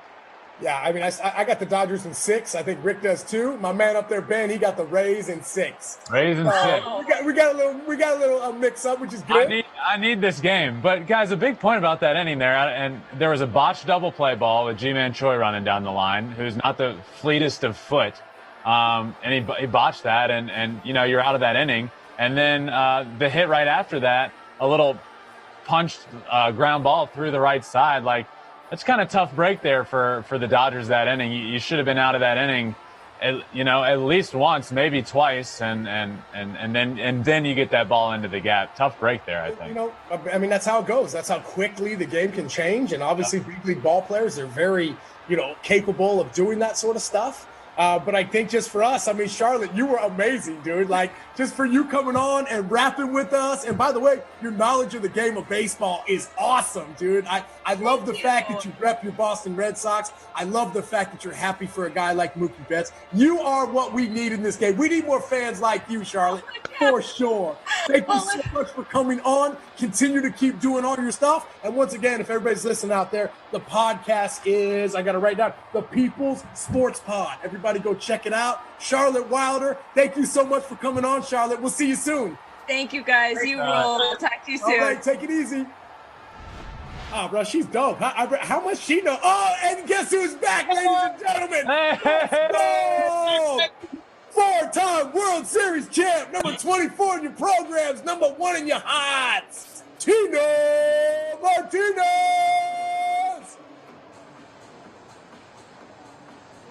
And he's muted, I think.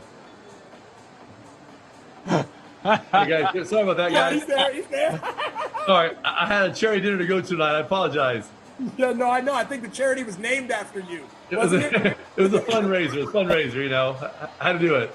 The least bold prediction we've had of the night so far is Swish saying Tino would get on here with no ring lights and be all dark. Tino, we were talking about Nick's setup earlier, how he's got like 16 ring lights all over the place. I couldn't make it down there, bro. I was supposed to bring him a ring light, but I couldn't make it down there, bro.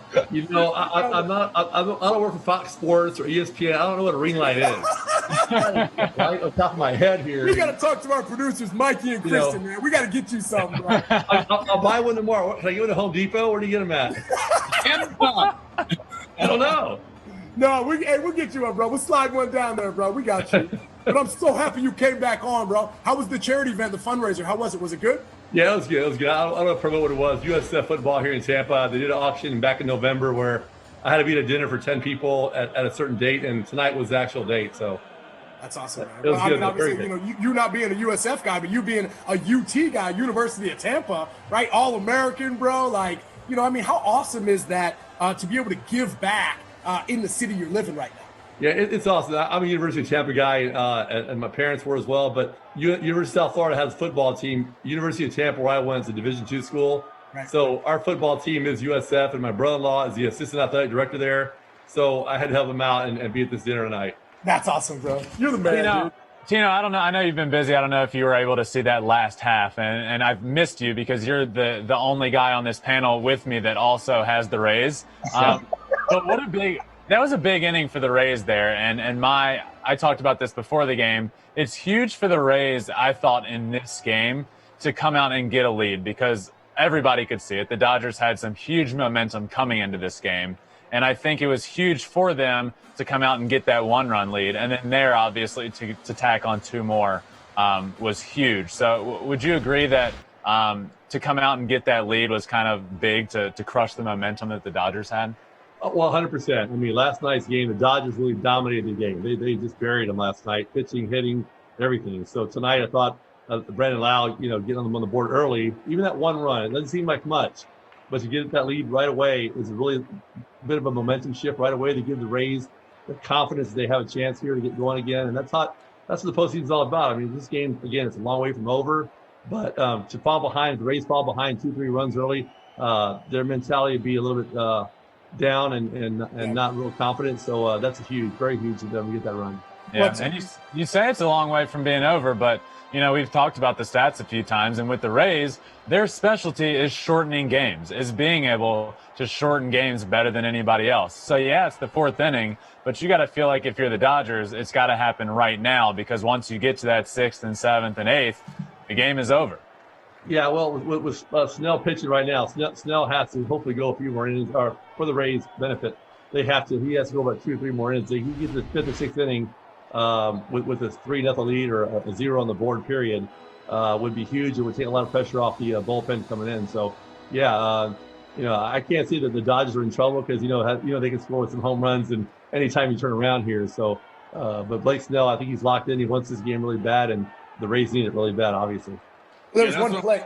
Game there, Tino. I thought that Blake Snell needed to go deep in the game for the Rays. And as you mentioned, I'll just reiterate, the Dodgers are never going to stop. They're relentless. It doesn't matter who comes in. They're going to keep grinding out those at-bats. Go ahead, Swiss. What do you got?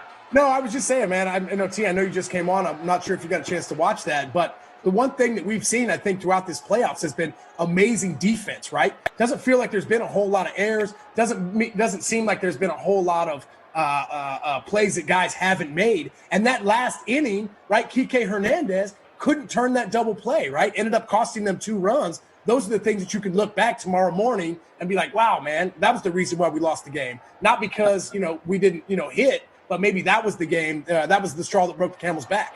Yeah, so what people realize, though, you're right, that's switched, absolutely. What people realize, especially in the postseason, when the final score is there, and what happens in the last 2 or 3 innings is what everybody talks about. This happened. He didn't get the hit. This guy didn't get a hit. Well, certain guys didn't turn a double play in the 3rd or 4th inning. That's a big deal that nobody really talks about at the end of the day. And those little things there add up at the end. And that's where the games that won and lost that get lost in the shuffle when you get into the 7th, 8th, and 9th inning where a guy may have made an error or so. But those, the 1st and 3rd, no outs. The guy doesn't get the guy in for a sac fly. He hits a double play ball in the 2nd or 3rd inning. That's huge. Yeah. But it goes under the radar there when he gets to 7th, 8th, 9th inning and somebody does something else. Yeah, this is a big spot for Snell, guys, and we all talked about it earlier. And Snell's dominant the first 3 innings of a game, has been all year. Dominant. A 1 ERA, innings 1 through 3. Once you get to that 4th inning and on, a 7+ ERA. And where are we right now? We're in the bottom of the 4th. Rick, what do you think? I mean, Kevin Cash has to know that stat, right? Like, he knows that, right? No doubt about it. I mean, listen, they're an analytics-driven team. Snell knows about it. Let's be honest, right? I mean, I think that in his mind, he's thinking, I just need to get 5, right? And he's probably looking to get out of there because they just handle him a little bit with kid gloves, it seems like, and they don't let him go in there and face adversity. So I think that, he's probably so used to it that we talked a little bit about this earlier that I think he's letting it all hang out. He's not saving it for the 7th, 8th, and 9th per se, which some starters do. Like, he's just giving everything he's got and letting it eat, planning on only pitching 4 or 5 innings. Yeah, bro. I mean, you're seeing a lot of 6s and 7s up there, 96, 97, 95, and then here comes that snapdragon. But, that's what Snell does, right? He's got that explosive fastball. He's really working the glove side of the plate. Rick, now when I say that for a left-handed pitcher, it seems like he's really dominating that inside to left or to righties, outside to lefties, right? When you pitch, did you have a side of the plate that you felt more comfortable on? Because it looks like Snell kind of falls across the mound, kind of going towards that outside corner, right? Which is where he's actually been on Muncy this entire at bat. Like, did you have a side of the plate you felt more comfortable on going to? That's a great question. So down and away, I threw a sinker predominantly. So down and away to a righty was my bread and butter. On the days that I could locate an inside fastball to a righty on the inside part of the plate were the days that I dominated the game. And as a hitter, if I can throw a strike in there on the black to you, now you're like, you have to worry about that, right? Now I'm tied up in here. Yeah. Yeah. Nobody wants to get beat in there. Even though the funny thing is, right, most hitters can't really do anything with it, but they don't want to get beat in there. And the fact that I can throw a strike in there, you start trying to protect for that. Now that opens up everything else I throw out over the plate. Mm-hmm. Well, look at him right there. Another devastating slider down in the dirt to Muncy. Wow. I mean, this is kind of the start that the Rays needed, right? I mean, I didn't think that Snell was going to come out and have this sort of dominant start, especially when Ben rattled off that 7 ERA in the 4th inning, bro. Like, I'm thinking to myself, no way Snell's going to go this deep. But right now, bro, 55 pitches in, I mean, he looks the best he's looked in a minute. I mean, he got behind 3-1 there. Go ahead. He got behind 3-1 there, and that 3-1 pitch, slider, nasty, but in the zone. That 3-2 pitch, same pitch, slider, expanded a little bit more, maybe a ball, but he knew he had that leeway with that 3-2. And I mean, I thought he threw him really well that at bat. Yeah, so I talked to Logan Morrison, who played with the Rays, and he just said, "Man, this guy's stuff is unbelievable. We're just waiting for him to put it all together." And certainly, he's starting to figure that out now. Tino, you've seen him pitch a lot. I know from the stats that I've looked at, it seems like sometimes you just don't know what you're going to get. As good as this stuff is, just every now and then it's a little bit waverable. What do you think makes a difference for him compared to when he's good and maybe when he's just, he's not as consistent? I think obviously for most pitchers, he's been aggressive in the zone tonight. I mean, sometimes he'll come out, he'll be a little timid, and he'll try to pick apart, pick the zone and throw up and away and miss the zone completely. And I think tonight, having lost the game last night and knowing that Glass now was a big part of the rotation going for the rest of the series here, he knows he has to pick it up for the team tonight. And he came out with that chip on his shoulder so far where he feels like, I got to get after the guys here, throw strikes, be aggressive, and be the Cy Young Award winner I was 2 years ago. And I think he's showing that tonight. But he'll come out, sometimes he'll be he'll pick and pick and pick where, most pitchers get killed at that point. And tonight he's being very aggressive in the zone. You said do you watch a lot of Rays games, you said? I do, yeah. So let me ask you, what do you think Snell is doing different later in games. You know, Rick's talked about how he just comes out throwing his best stuff early in games, and then guys see him. Like, when you're watching him, what is he doing different in innings 1 through 3 that he's doing from the 4th inning on? Is his stuff getting worse, or what is it? I don't know if it's part of the Ray's way of playing, where he knows he got the bullpen, the great bullpen. They may go 4 or 5 innings and pick him up after 5 innings. But he won the Cy Young Award a couple of years ago. I mean, he was out there and he knew he was going to go 7, 8 innings every night. He didn't care who's in the bullpen, who they were playing. He was attacking the zone. He was being very aggressive and trusting his stuff. And I think in the last couple of outings he's had, it's almost like he's trying to be so careful and not give up a home run, as opposed to like just attacking the zone, knowing he has the bullpen back there. But I think tonight he just feels like he knows tonight he has to go deep in the game for them to have a chance to win. Not just tonight, but for them to advance and play well in the rest of the series as well and have a chance. Yeah, I'm even thinking right now, I'm even thinking of the mindset of the Rays coming into the game tonight. I'm even thinking for myself, I mean, back in 2009, at home, Cliff Lee put it on us, and the Phillies came in and smacked us, the Yankees, around at home, right? So, I mean, I'm just thinking of the mindset for the Rays coming into game 2, and we talked about this a little last night, Tino and Rick and Ben as well. It's only one game. Like, the series isn't over make or break. This isn't a make or break game. But, if you go up 2-0 in a series, I mean, you're feeling really, really good about your chances right there. So for the Rays to come out and play the way they have so far, Tino, I mean, how happy and proud do you think they are right now? Well, obviously they're feeling good about themselves. But again, if you guys think back to his last start against the Astros, when Kevin Cash came out and pulled him in the 5th inning there, and he was walking off the mound really pissed off basically and muttering, and he didn't want to be pulled and stuff like that. And he came out in the newspapers and the media saying, no, I wasn't very happy about it. I wasn't very happy about being pulled. And that was right around the 5th inning, I guess it was. And tonight, he knows tonight that he's got a chance to go deep there, and he does not want Kevin Cash to come out and even question him tonight. So I think he's going to go deep in this game because he does not want to. I guess he felt embarrassed a little bit, kind of getting pulled so early in the game last week. So you'll see a different guy tonight that's going to really attack the zone and try to go as deep as he can. We talked about it earlier. There was a situation in the game, runner on third, less than 2 outs. Willie Adames up, rolled over a ground ball, and the runner wasn't able to score. And we all kind of talked a little bit about approach and what you're looking for there. What was your approach? Runner on third, less than 2 outs, infield in. What are you looking for pitch-wise, location-wise? What was going through your head there? I'm looking for something up in the zone. I mean, you want to stay away. The pitcher's trying to stay down the zone, little sinkers and 2-seamers to try to get you to roll over, just a double play ball or a ground ball to the infield, where if you look up in the zone, try to get something up in the zone, get a fly ball to the outfield, get that run in. That was my approach all the time. And I always felt, though, when a pitcher can hold a guy, even in the 2nd and 3rd inning, whatever it is, leave that guy on third base with a rollover or a strikeout. It's a small victory for that team and for the defense right there that carries over into the dugout, and we put a 0 on the board there. We could have been down by another run there. It's a small victory that really carries a lot of weight moving forward. We talked a little bit about this earlier, but when you, as a pitcher, when you have a runner on third with less than 2 outs, the catcher's ability to balls in the dirt changes the way you're going to attack a guy night and day. It is the biggest, I think, benefactor for going ahead and being able to punch a guy out is the way that guy can help you out and block those balls so you can go down there and bury.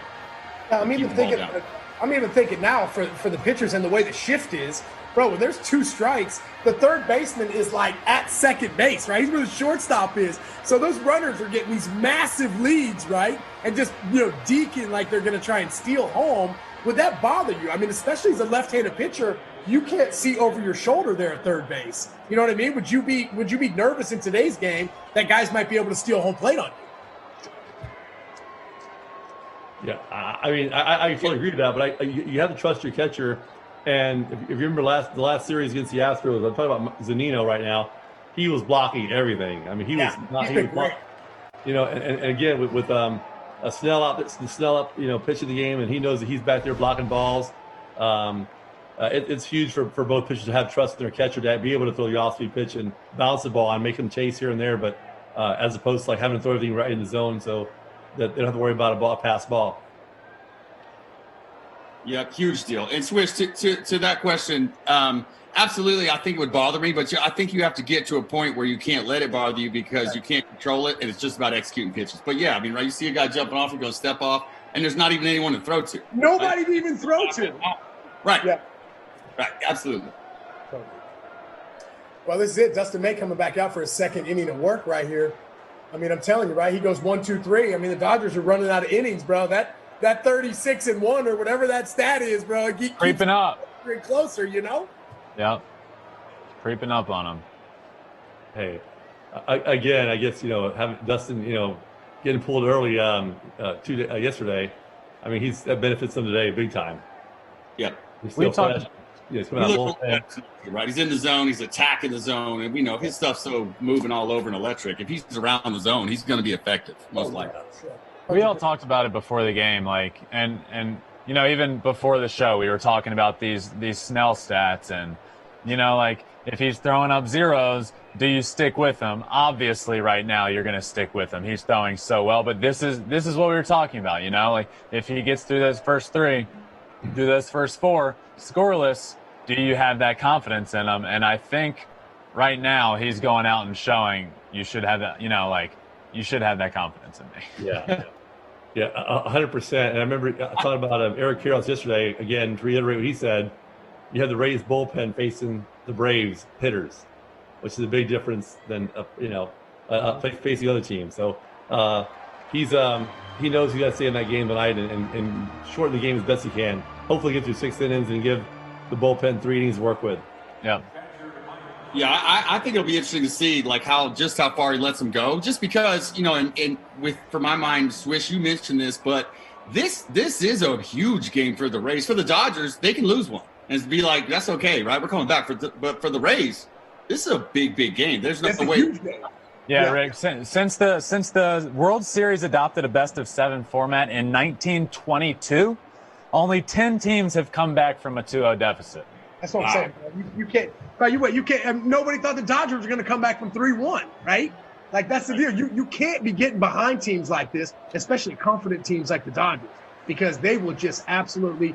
That's the one thing they haven't done all postseason is steamroll somebody. They haven't really pounded on anybody the way that they're capable of doing it. Last night we got to see it game 1, right? So you would think that would just kind of continue to keep itself going. But Blake Snell has been the X factor, and obviously, a guy that you said would be, a key factor to the game. And like you're saying, if he continues to keep putting up zeros, he's resting that bullpen and only making the Rays stronger for games 4, 5, 6, or 7.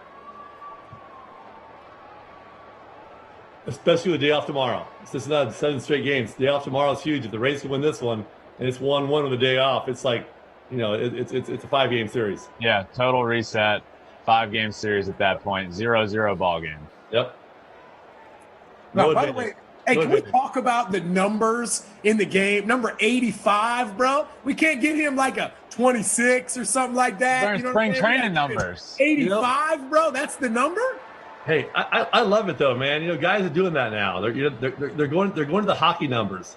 I think it's kind of cool. The Japanese people, the guys in Japan do it. Yeah, it used to be cool with a 20 and 30 and a single digit.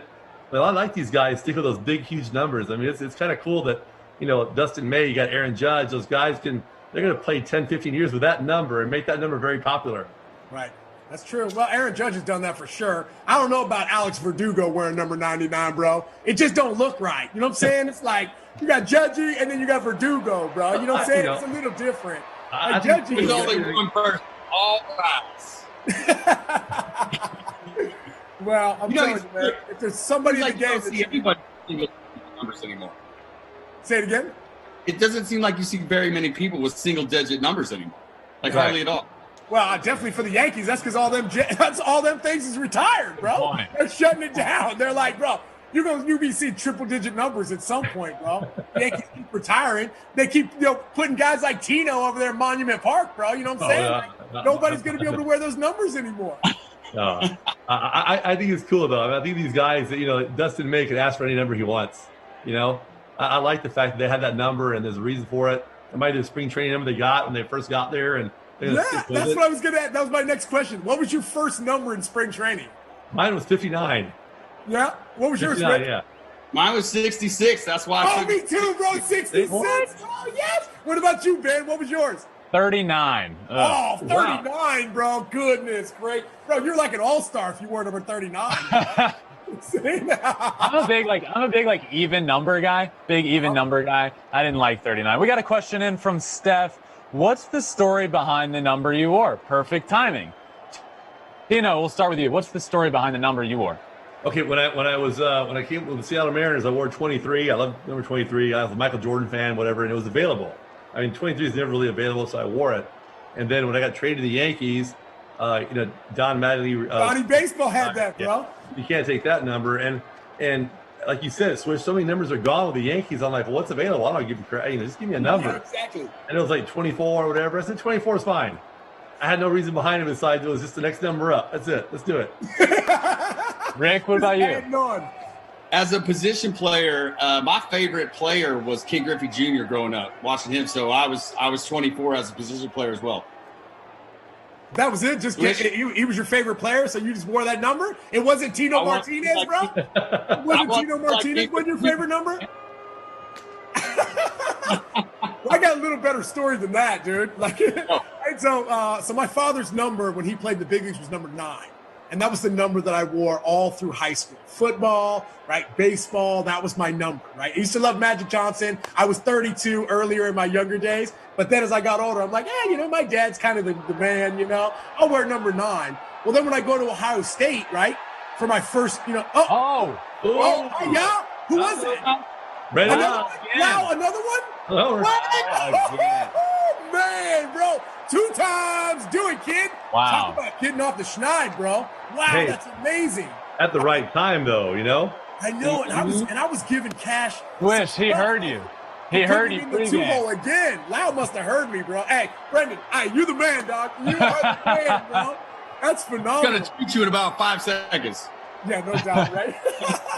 Yeah, that was my thing. So I wore number 9 all through high school. And then when I went to Ohio State for my first practice, I get there, I'm feeling good, right, the whole 9. Get up to the front to the equipment manager, and, they had the numbers laid out. And he was like, hey, here's your number. And I was like, no, man.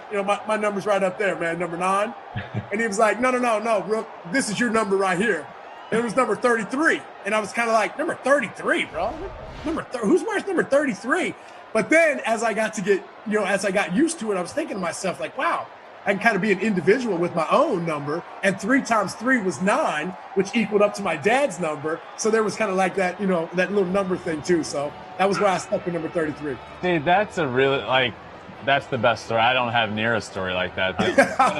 When I was really young, when you first in Little League, when you get to All Stars, they let you pick the jersey for All Stars.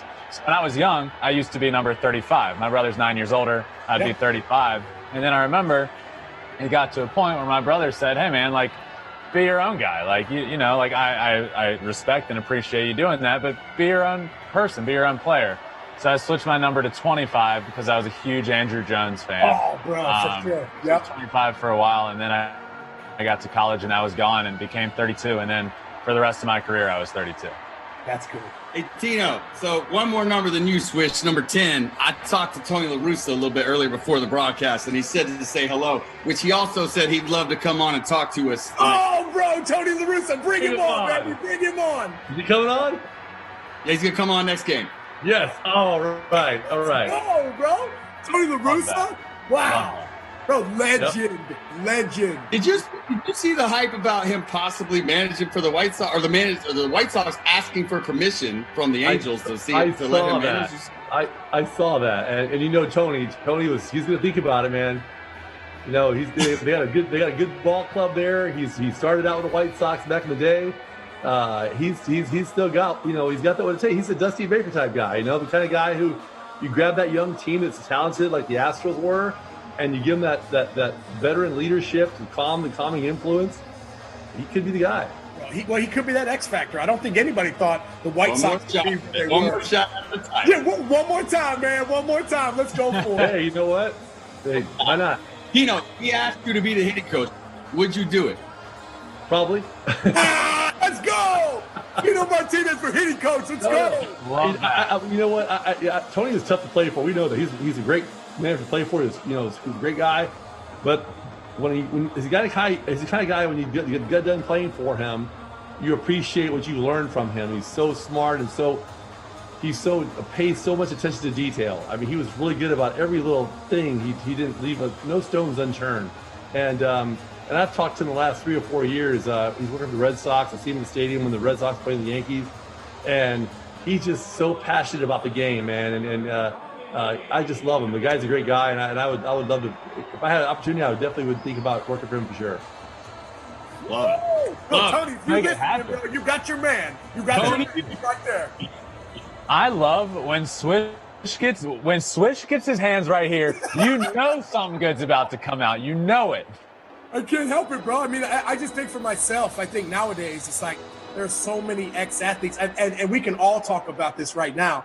When you retire, right, there's a hole in there, right? And you have to try and find things in your life that can fill that hole back up. Right? Yeah. Hey, from the moment you get out of baseball, you are doing your best to try and find another way in, right? To try and find another way in to be there. And for somebody like you, Tino, with everything that you bring to the table, I think you'd be a fantastic hitting coach. When I'm a manager one day, bro, I'm going to call you. Ricky, you're going to be my pitching coach, bro. I'm going to bring you over, Ben, just because you're awesome, bro. Around the guys. And that'd be great, right? I mean, because at the end of the day, for me, you want great people around you. It's easy to great when you have great people around you. And for somebody like Tony La Russa, I'm sure he would understand that, bro. I definitely think you're on that short list, bro. No doubt. You should be. No, I'm not. You should be. You should be. I'm not. But, I mean, the hitting coach's job is a tough job, man. It really is hard.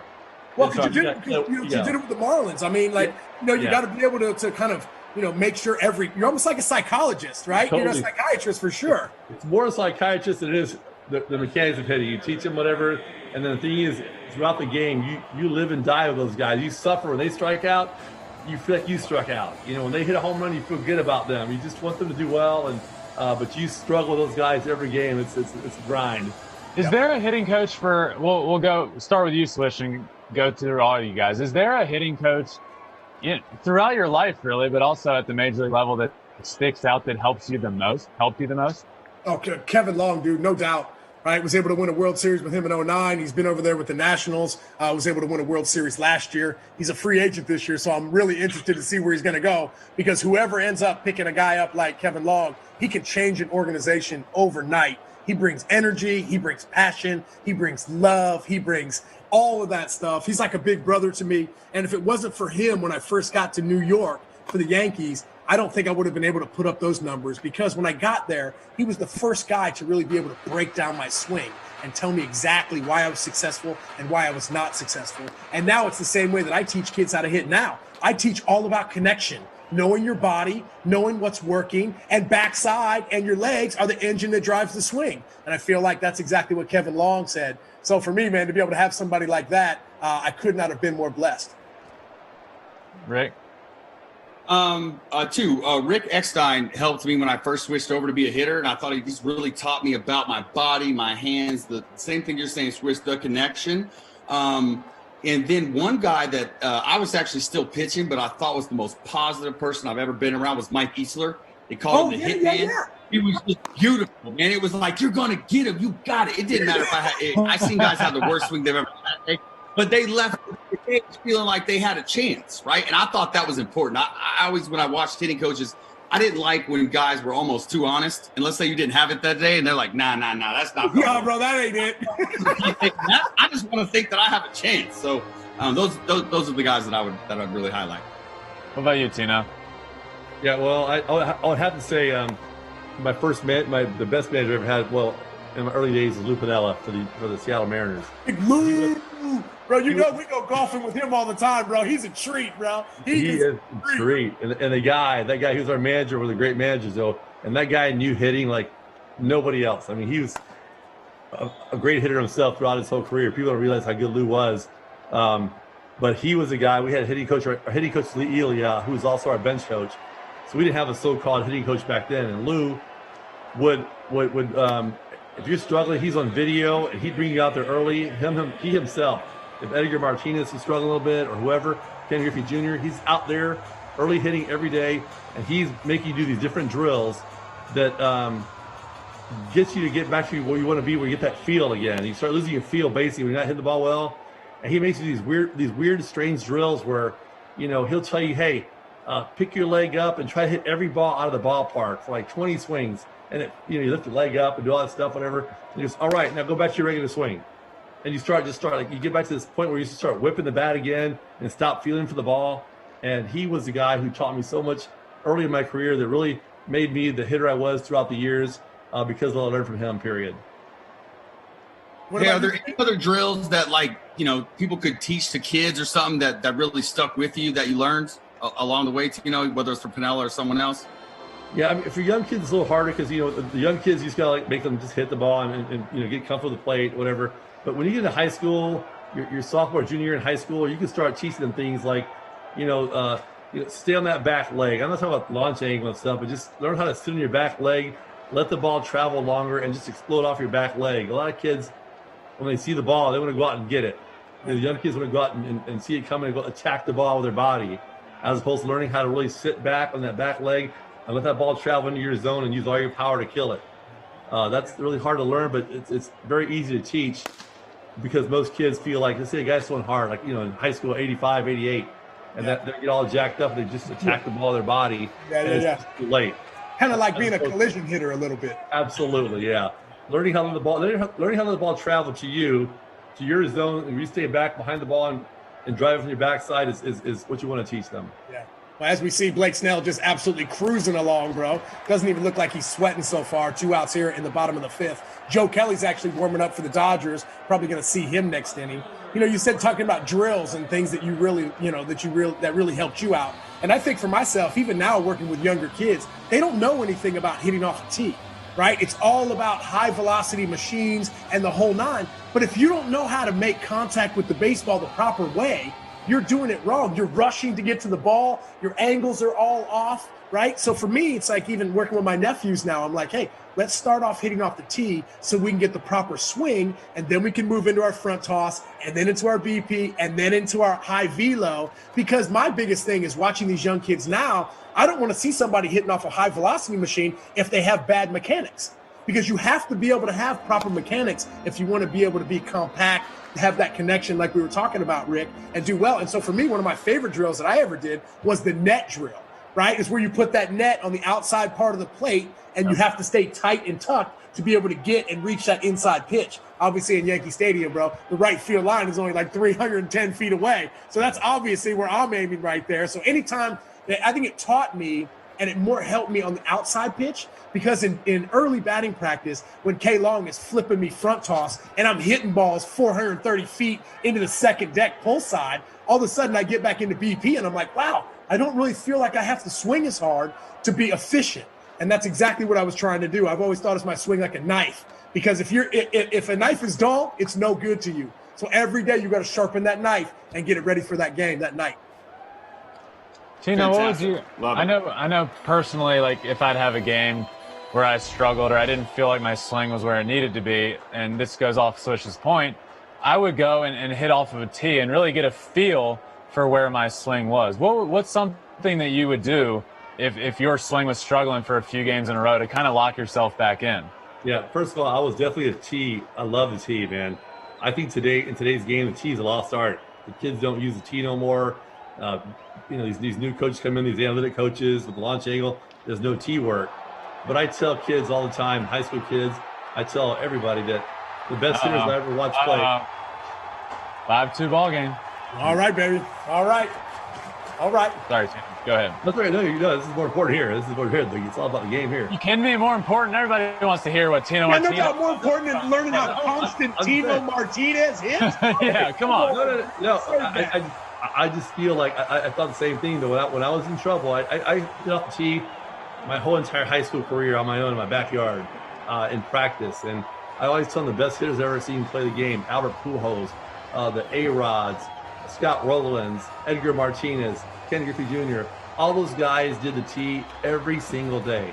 When they got to the ballpark before batting practice and whatever it is, they did tee drills. Albert Pujols every day would put that tee in different spots I mean, low and away, up and in, all over the place, every single day before he took the field. Then he went out to batting practice, did his soft toss before the game started, but that was his way of getting his swing in order.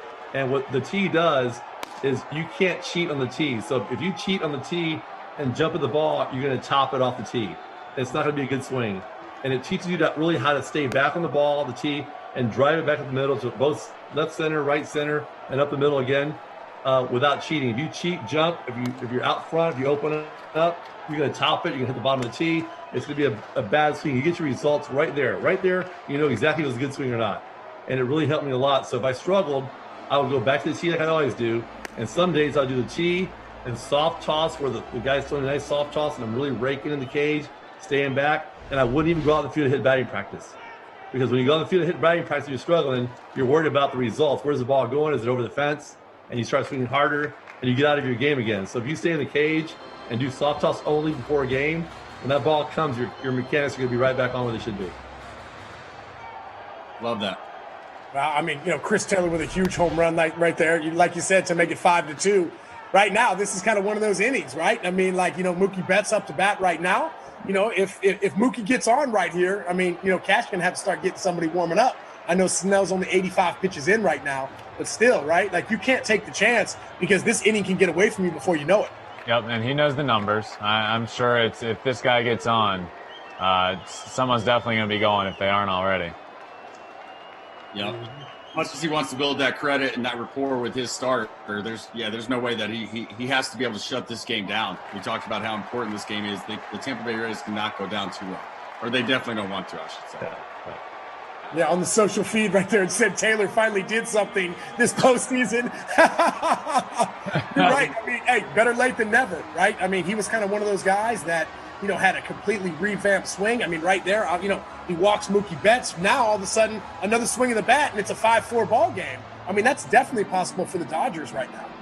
And there's one of their guys in the pen, Nick Anderson, one of their guys warming up. This is a game for them. This is a crucial spot in the game right here. Snell's numbers. Right around this time the game can start getting away from him. So and they have their guy, Nick Anderson. They got a bunch of guys out there. I would say Nick Anderson if there's one guy, it's him. So to have him warming up right now, I think shows where Kevin Cash's head is at. Yeah, and you got the Dodgers top of the lineup coming, right? This is a big time spot. You're gonna see 2, 3, 4 if Best doesn't get on in this inning, right? Here comes the guys. Yeah. Damn it. Yep, no doubt. I mean, right now, Nick Anderson had such a tremendous season. He's been great in the postseason. You didn't see him last night. He's definitely rested up, ready to go. And with that high-octane fastball sitting at the top of the zone, hey, man, he's tough to hit. Him, Peter Fairbanks, I mean, those guys throw fuel. And like you said, Rick, I mean, first, when you became a pitcher, the mindset was get the ball down in the zone. Now guys are saying, hey, let's ride those fastballs up in the zone because 96, 97 miles an hour at the belt or maybe the letters is a lot harder to hit than that ball down at your shins, right? It's easy, and Tino, you can talk about this, is dropping that head, dropping the barrel right on that low fastball as a lefty, and the Dodgers got a bunch of lefties in that lineup. Yeah, they absolutely do here. I mean, you got Seager up there right now. This is a big out. If he gets him out right here, you may see Snell come back out in the 6th inning. But yeah, he's got to be able to just attack him right here. The thing about Snell sometimes with left-handed hitters, he doesn't have that two-seam where they can work back in on him. His fastball inside, the straight fastball, a cross seam kind of, the outside pitch is a cross seamer. And when you don't have that fastball that runs back in on lefties, it's a lot easier to handle than it would be if a guy could run that two-seamer back in on you. You guys ever face J.C. Romero? Oh, yeah, bro. Dude, I would take a different bat up to that at bat because I knew he was going to break the good one. I was taking my P-bet. Because he'd run a two-seamer in off my hands, and for whatever, it just looked so good. And it would sink just enough. Boom, shattered bat every single time. And JC, I mean, he wasn't throwing 100 miles an hour at the time. I mean, he was 92, 93 maybe at the time. But he was able to get the inside work. He'd laugh because I'd go up there with the Rawlings. I'd go up there with the Rawlings bat, right? Tan wood. And when he would come in the game, I'd go up there with a black Max bat. And I'd laugh at him. With a bamboo, bro. With a tape on the head. If you can tape on it. Big knock. Well, there you go right there. I mean, and right now you got Justin Turner coming up. right? Right-handed batter, Snell's in the game. Do they bring in Nick Anderson right now? 100%. Nobody hotter in the playoffs than Corey Seager. I don't think you can leave Snell in right here. I think he's done for sure. Yep, you're right, bro. Good call, Ben. Cash is out there, bro. Mask and all, bro. By the way, let's be honest. Like, get a swaggier mask, bro. If you have to wear one, right, don't use the disposable one, bro. Come on, you're the manager for the best team in the American League, bro. Give me a swaggy mask. Give me a TB Rays on there or something. Like the Tampa Bay 98ers or something cool, bro. This is the World Series, man. Spend your meal money. Bro, come on, dude. That's real money. This is the World Series. You got to step so up. basic. Rick, you talked about JC Romero and you knew what pitch was coming and you still would swing at it and you still would break your bat. And it obviously reminds me of Rivera. And I know you guys played with him, but did any of you ever take a bat off of Mariano Rivera? 3 of them, guys. I actually was on deck. I was playing for the Astros in 13. I was on deck, and the manager's like, "Look, if the guy gets on ahead of you, I'm going to hit the righty because I just think he has a better chance to hit the cutter." So I loved the fact that I almost got to hit against him because I want to hit against him. To me, it's a no-lose situation. You're not supposed to get hit against him, but I got pinch hit for. But the righty got the base hit, so I couldn't. Did he get the knock? Well, I remember Jose Reyes, right? You remember Jose Reyes with the Mets? Great switch hitter. He was the first guy that I ever saw that would turn back around to the right side to face Mariano, right? Because I faced Mariano 3 times, bro. 1 for 3 with 3 shattered bats, bro. But I got 1 knock off of him, baby. So I got you 1 time, Mo. You know, leader over the first base was like for a single, probably. Same here. Well, I played for the Tampa Bay Devil Rays back in 2004. So we played the Yankees, over 13, 14 times. And I felt like every time we played the Yankees that year that I faced him in a closing situation. And if it wasn't a closing situation, it was a situation where he needed work. So I'd come up in the 9th inning, and it was like, the game was out of hand, but Mariano hadn't pitched in 3 or 4 days. So Joe Torre brought him in to face me every time. You're like, I know you're doing that on purpose, Joe. I knew. It had to be. It had to be. I must have faced him at least 12 times that year, without exaggerating. And it was so tough because I did get 1 hit off. It was a broken bat just over the second base's head. But I got a hit off him. And but the thing about it was he spotted that cutter so well at 94, 95 miles an hour on the outer half of the left-handed hitter, on the outer half of the plate where he throws it that far off the plate for a ball. And by the time he gets to home plate, it's in the black and it's a strike. Unhittable. I mean, not to hit that ball. Yeah. And then Ben, put up and in. You didn't know where it was going to go. He just knew how to pitch with it. He just didn't throw it. He located it very well. That he just was. He saw it very well. He was very smooth delivery. You see it coming. Yep. By the time you attack it, it just breaks 3, that much, and it just. It's almost like an illusion, right? Because when it's coming at you, you don't see the seams on the ball because he kind of throws it as a 4-seam. He kind of turns the baseball a little bit, but still has that 4-seam action, right? Most of the time, you can see the seams on the baseball when it's coming in. That's tough because you think the baseball's here, but it's really about 8 inches on the inside part of that. And that's where the illusion comes into play. I mean, listen. You know how good a guy is when both you guys are like, "Hey, I actually got a hit." One hit. But as a closer, he's already in the stretch. He's never winding up. He's stretching, and he shows you the ball right here. He shows it to you very well, very easy to pick up. It's coming, and you see it coming it's like the batting machine. And here it comes, and all of a sudden, there it is. And by the time you swing it, it's on your handle. Yeah. Hey, let's talk a little bit about the approach that JT needs to have right now. Obviously, he called time right there on the first pitch. So, I mean, in a situation like this, Rick, from your hitter standpoint, I mean, runners on, obviously need a huge hit right now. What pitch are you looking for from Nick Anderson right now? Well, he blows cheddar. So for me, I'm going to hit the fastball. I was a great fastball hitter. I don't even want to give him a chance to start spinning me stuff in and out of the zone, right? He throws so hard that you have to get up and get ready. But right now, I'm going to, in my mind, I'm going to picture playing Pepper. I don't want to do anything else than that because he's going to supply so much power with the heater. All I got to do is get barrel to it, and it's going to jump. And all I want is a base hit. You? How about you? Well, I mean, right now, bro, I'm like you, bro. My father always taught me, that you got to be ready to hit the hardest pitch, and that's the fastball, right? Nick Anderson throws close to 100 miles an hour. I'm definitely trying to get that foot down for sure. But I definitely think in the postseason that pitchers kind of go away from what they're normally used to doing. It seems kind of like this postseason, it's kind of been more off-speed pitches than not. But right there, I mean, obviously you're right there in that 2-0 count trying to make something happen for JT. But right now, right here in a 2-1 count, I mean, in my mind, I'm thinking I've just been, so programmed to believe that here comes an off-speed pitch. Yeah. 2 balls, 1 strike. That's a huge off-speed count right now, even a 3-1. But right now, man, JT got a great fastball to hit right there, 2-0. That might be the best pitch he's going to get all AB. Tino, would you have an approach against this guy? Yeah, I'm looking fastball. I mean, the guy's coming out of the bullpen. He's got a little slider, a little breaking ball there, but totally looking fastball the whole way there. And I know that Kevin Cash is thinking the same thing. He brought him in there to throw his gas. Don't get beat on some hanging slider here in this situation. Go after the guy, work the ball in and out, but he's got to beat him with his fastball. And that's how I'd be thinking as a pitcher, as a hitter. I'm looking fastball the entire time. And if I get a breaking ball, I'm hoping it's a hanger that you're going to kill it. So we'll see what happens here. Here we go. Let's check it out. Here it comes.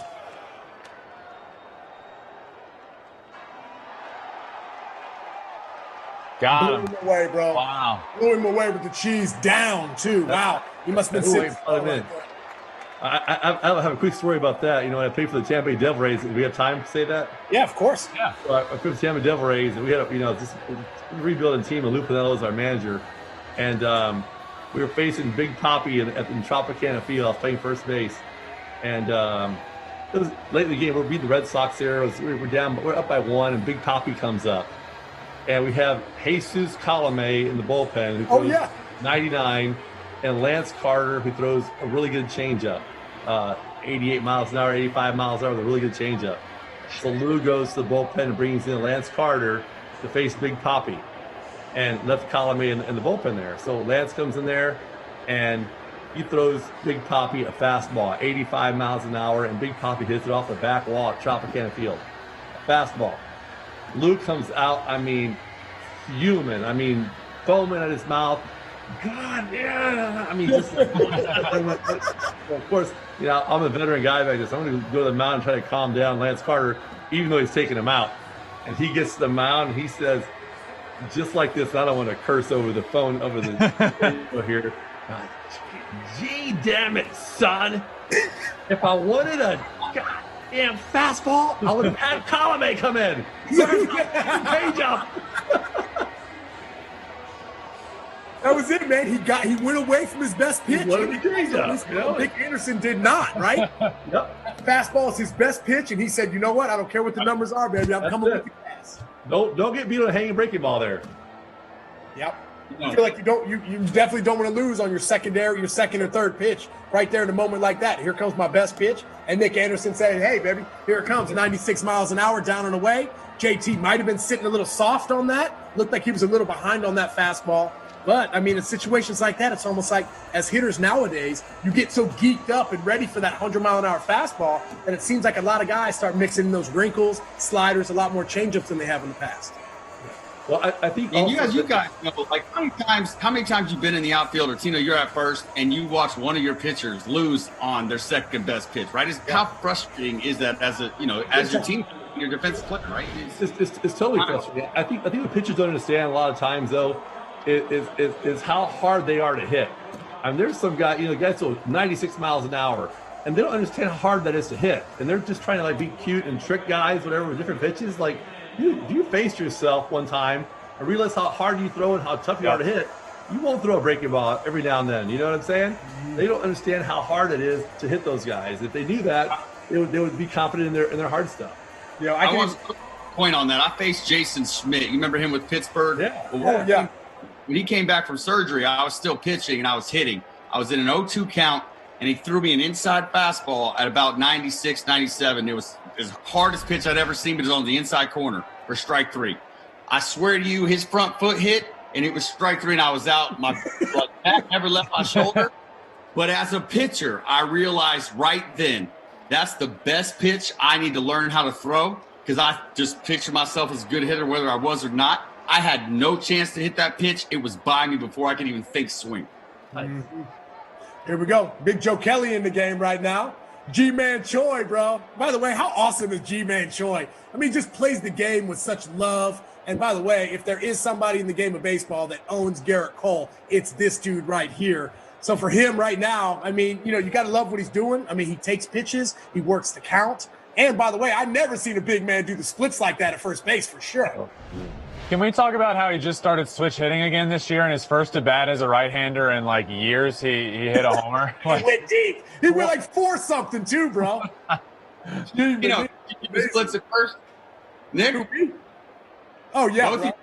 Come on, man. And Tino, no way. Tino ain't flexible like that, bro. No way. No, he that guy. You're right though. He's made some. I mean, in the last series, this entire postseason, if you watch the Rays play, he made some unbelievable defensive plays and the splits and staying on first base on tough throws for the infielders. He was legit, man. He's played very well. But again, he hit that home run right-handed. I remember that, and then he never hit right-handed again. And then he never did it again. It was like Javi Baez hitting left-handed, bro. Right? I mean, come on, you hit a home run. Try it again. Yeah, just give it to me one more time, bro. You got this. Hey, bro, how was that Rice Krispie treat, man? How was that? Dude, I just got delivered some burgers. Oh, did you? I was waiting for a break because I need to ask Davis over there for some napkins, but I just got some burgers delivered. I got some fries. Dude, I am set up. I'm waiting for you guys to send me a milkshake. I'll take a milkshake. That's it. What kind of milkshake? What kind of milkshake?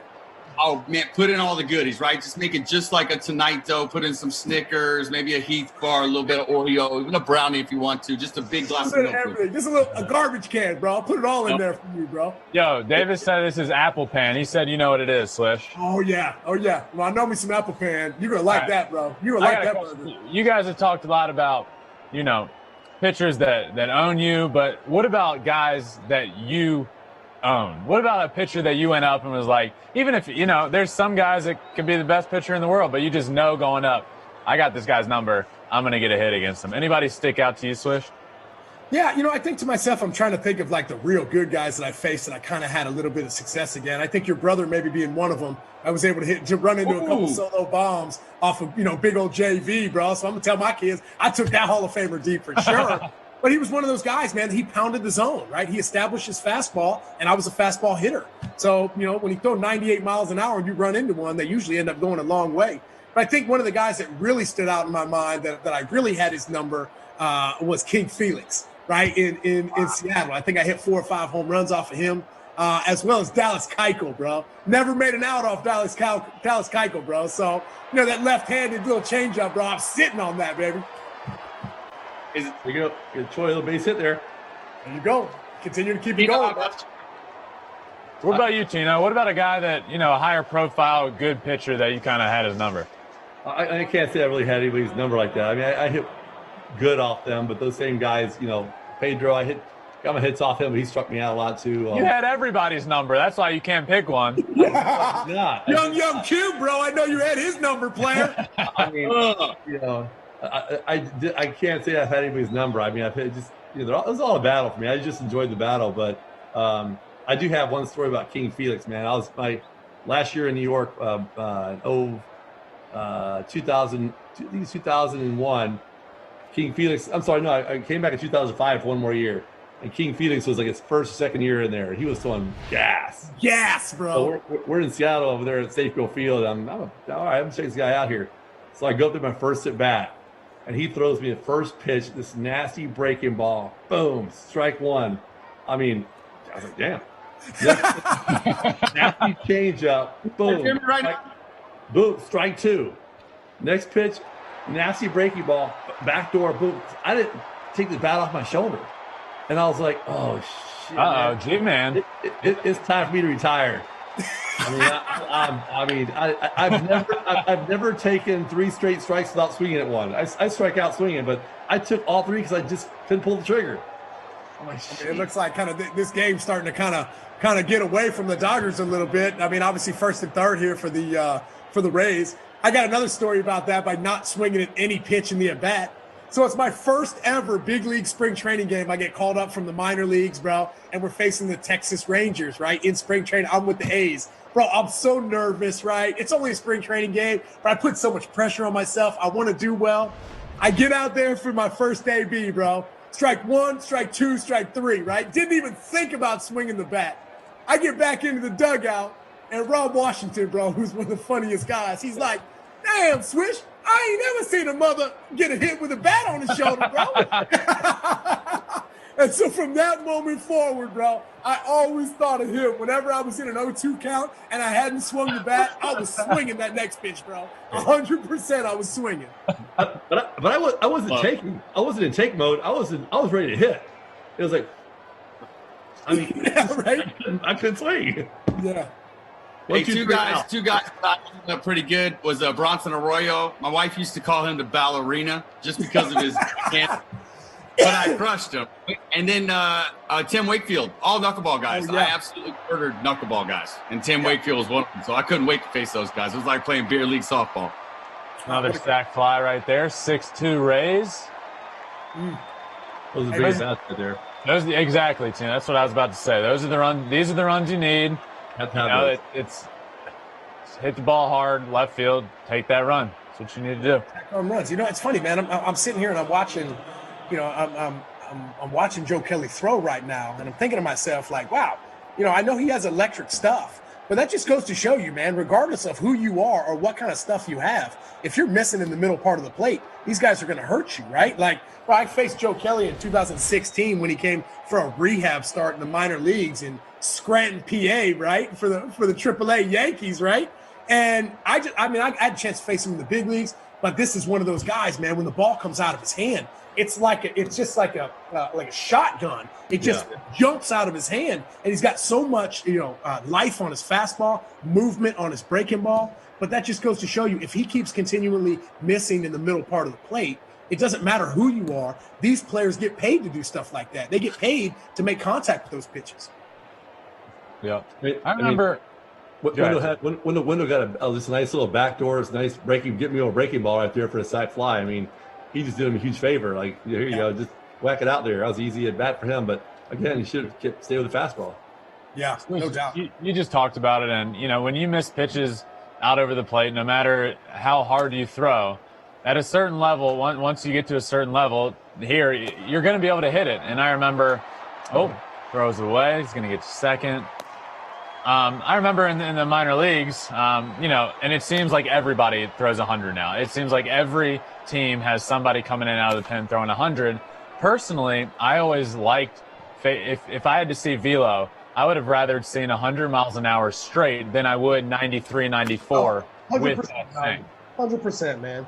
That's the deal, man. I don't care if you throw 150 miles an hour. If it's straight, I'm going to find a way to time you up, right? You know what I mean? That's why, for me, it's like the velocity isn't the thing for me, right? It's all about being able to pitch. And that's why I really enjoyed, interviewing Odorizzi on game one, and how he was talking about how he was brought up to learn how to pitch first, and then he added velocity to his game, right? I feel like somebody like, Rick, he had velocity. Like, right out of the gates, he was already upper 90s, right? So he had to learn how to pitch on top of that.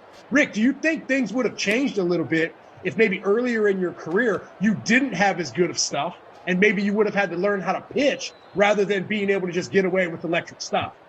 You know what, man? I actually grew late in high school and learned how to pitch first. And I think one of the reasons that I did learn how to pitch was because I was a big Braves fan, and watching those guys in the 90s. They were pitchers. They were caught up, and the Braves were religious in my house when I grew up. So I think I learned how to pitch first, and then growing late, the velocity actually came late as far as my high school and growth is when you put that together. So it actually worked out. It just, when I went through the throwing issues, it was just a whole separate animal. Yeah, but you made it through, baby. You made it through to the other side, bro. You did it. That's right, bro. You're right. So, Rick, you've been talking about the yips on the last couple nights here. Forget about that. You were a dominant pitcher, man, and all that stuff. You were dominant. I mean, you were. Yeah, I appreciate you saying, because I felt that way too. And, listen, I love the fact that I had a chance to go and hit, but and I felt like I was a good player. I was a good defender, but that wasn't even close to what my talent was as a pitcher. There's no question doubt. As a pitcher, I would to be really, you were really awesome, good. Man. Forget about the yip thing. You had what a year. Yeah, bro. Well, hey, by the way, you were a good pitcher, but I'm a position player, dog. So I appreciated your position playing days, right? I mean, like, bro, nobody made throws in the outfield like you, bro. Like nobody. Like, people in the league were like, yes, so-and-so's got a good arm, but bro, what like our boy Ricky Ankiel, bro, for real, running them things down, bro, all over the outfield. Yeah, well, you showed your full athleticism when you became a position player, more so than you ever could as a pitcher. Yeah. I don't think if you realize that. He's definitely an athlete. He can fly out the outfield, dive for balls, throw guys out. He can run. He can run, hit, throw. He was a 5-tool player, basically. Oh, bro, I mean, like, bro, look at you, Rick. You're just winning in life, kid. You're just doing it. He was. Hey, it was a fun journey, man. I really did enjoy it. I appreciate you guys hyping me up, too. Oh. I know it's like that. I'm getting back next year. Can you guys see me? Because I can't see you. So I just want to make sure. We can see you. Yeah. You're right there. You're right in the middle of the screen, bro. Don't move. Nobody panic. Nobody panic. Rick kind of ruins the argument. It always seems like there's a constant battle between pitchers and position players are always saying pitchers aren't athletes. Rick ruins the argument. Yeah. Oh, for sure, man. But right now in baseball, though, it's perfect timing. The way the game is changing, the way they're resting guys, the way the bullpens are used, and you look at like an Ohtani. I just think you're going to see more and more of this. The Tampa Bay Rays have a guy, right, that they're trying to do that with. Yeah, Brendan McKay. Yep, and you're just going to – I feel like you're going to see more and more of that, and that's exciting for me because I think it should happen that way. Bro, you haven't seen – nobody's done it, right? Ohtani did it for like 2 months, bro, right? Nobody has done it. Don't tell me that they're dual threat pitchers and position players. That's not it. There's no more Tim Hudsons, bro, playing in the field and then coming shutting down games at the end of the game, right? Those guys they're not happening. Obviously, Ohtani tried to do it. McKay is absolutely amazing. Well, let's be honest, McKay's going to be a pitcher. No doubt the Rays are going to make him a pitcher for sure, 100% of the time. Even a guy like Hunter Green, right, with what he's able to do offensively and defensively. There's a young kid out there right now by the name of Nazir Moulay, right? He's 15 years old. He throws 98 miles an hour, right? But he also mashes baseballs at the plate as well. So I feel like there's a whole lot of kids out there that are trying to do something that hasn't been done, right, since Babe Ruth, and now Ohtani came in and did it. But to be able to hold that for 162 games, bro, I just don't think it's possible. I don't think it's possible for the body to hold up like that. Dude, Swish just dropping that knowledge. Swish just dropping knowledge on us right there. Boom! Boom! Boom! I disagree a little bit, man. I do think that, look, man, you look at the pitching staffs and guys don't go past the 5th inning. I just think the timing of baseball right now, the way the game's being played, you got to be out there every day. And I feel like for a long time that was kind of the message, right? Like there's no way that this can be handled. I just think that I think there is a way. I think it's going to happen. Like, I think Ohtani, once he gets healthy on both sides, man, we've seen it. That guy's skill sets are off the charts, right? Throws 100, hits the ball 600 feet. He's in the American League. Once they go DH in both leagues, I think you're just giving guys more opportunity to pull that off. 2021 starting right fielder for the Anaheim Angels, Shohei Ohtani, bro. You wait. He ain't going to pitch no more. There's no way, dude.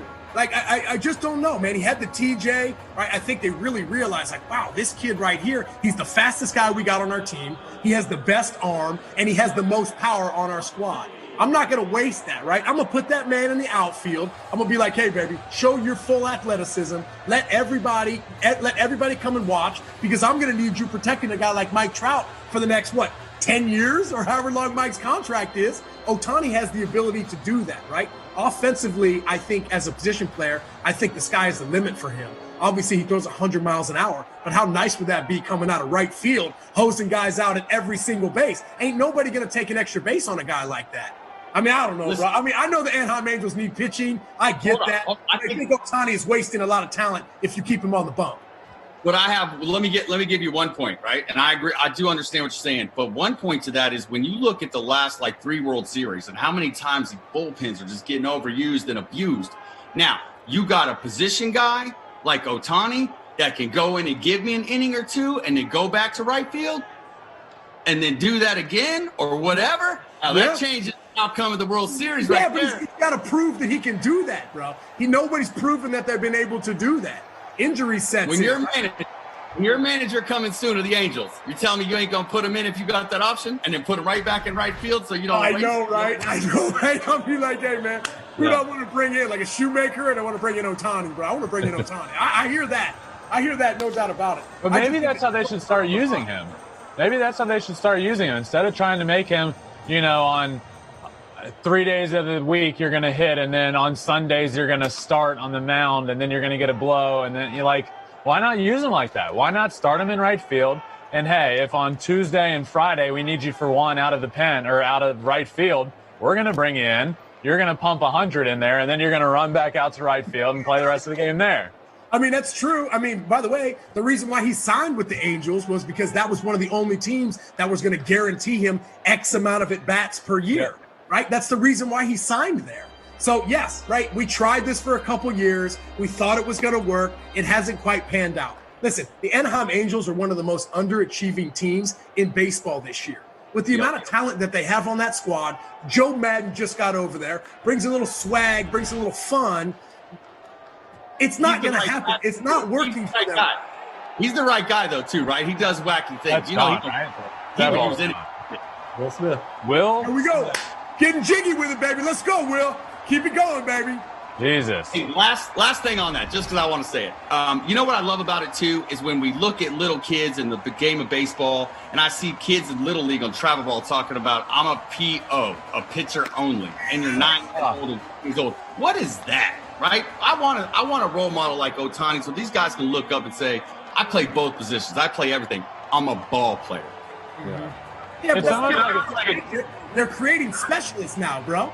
Like, you don't even have to be able to catch the baseball. As long as you can throw it, we'll find a spot for you, right?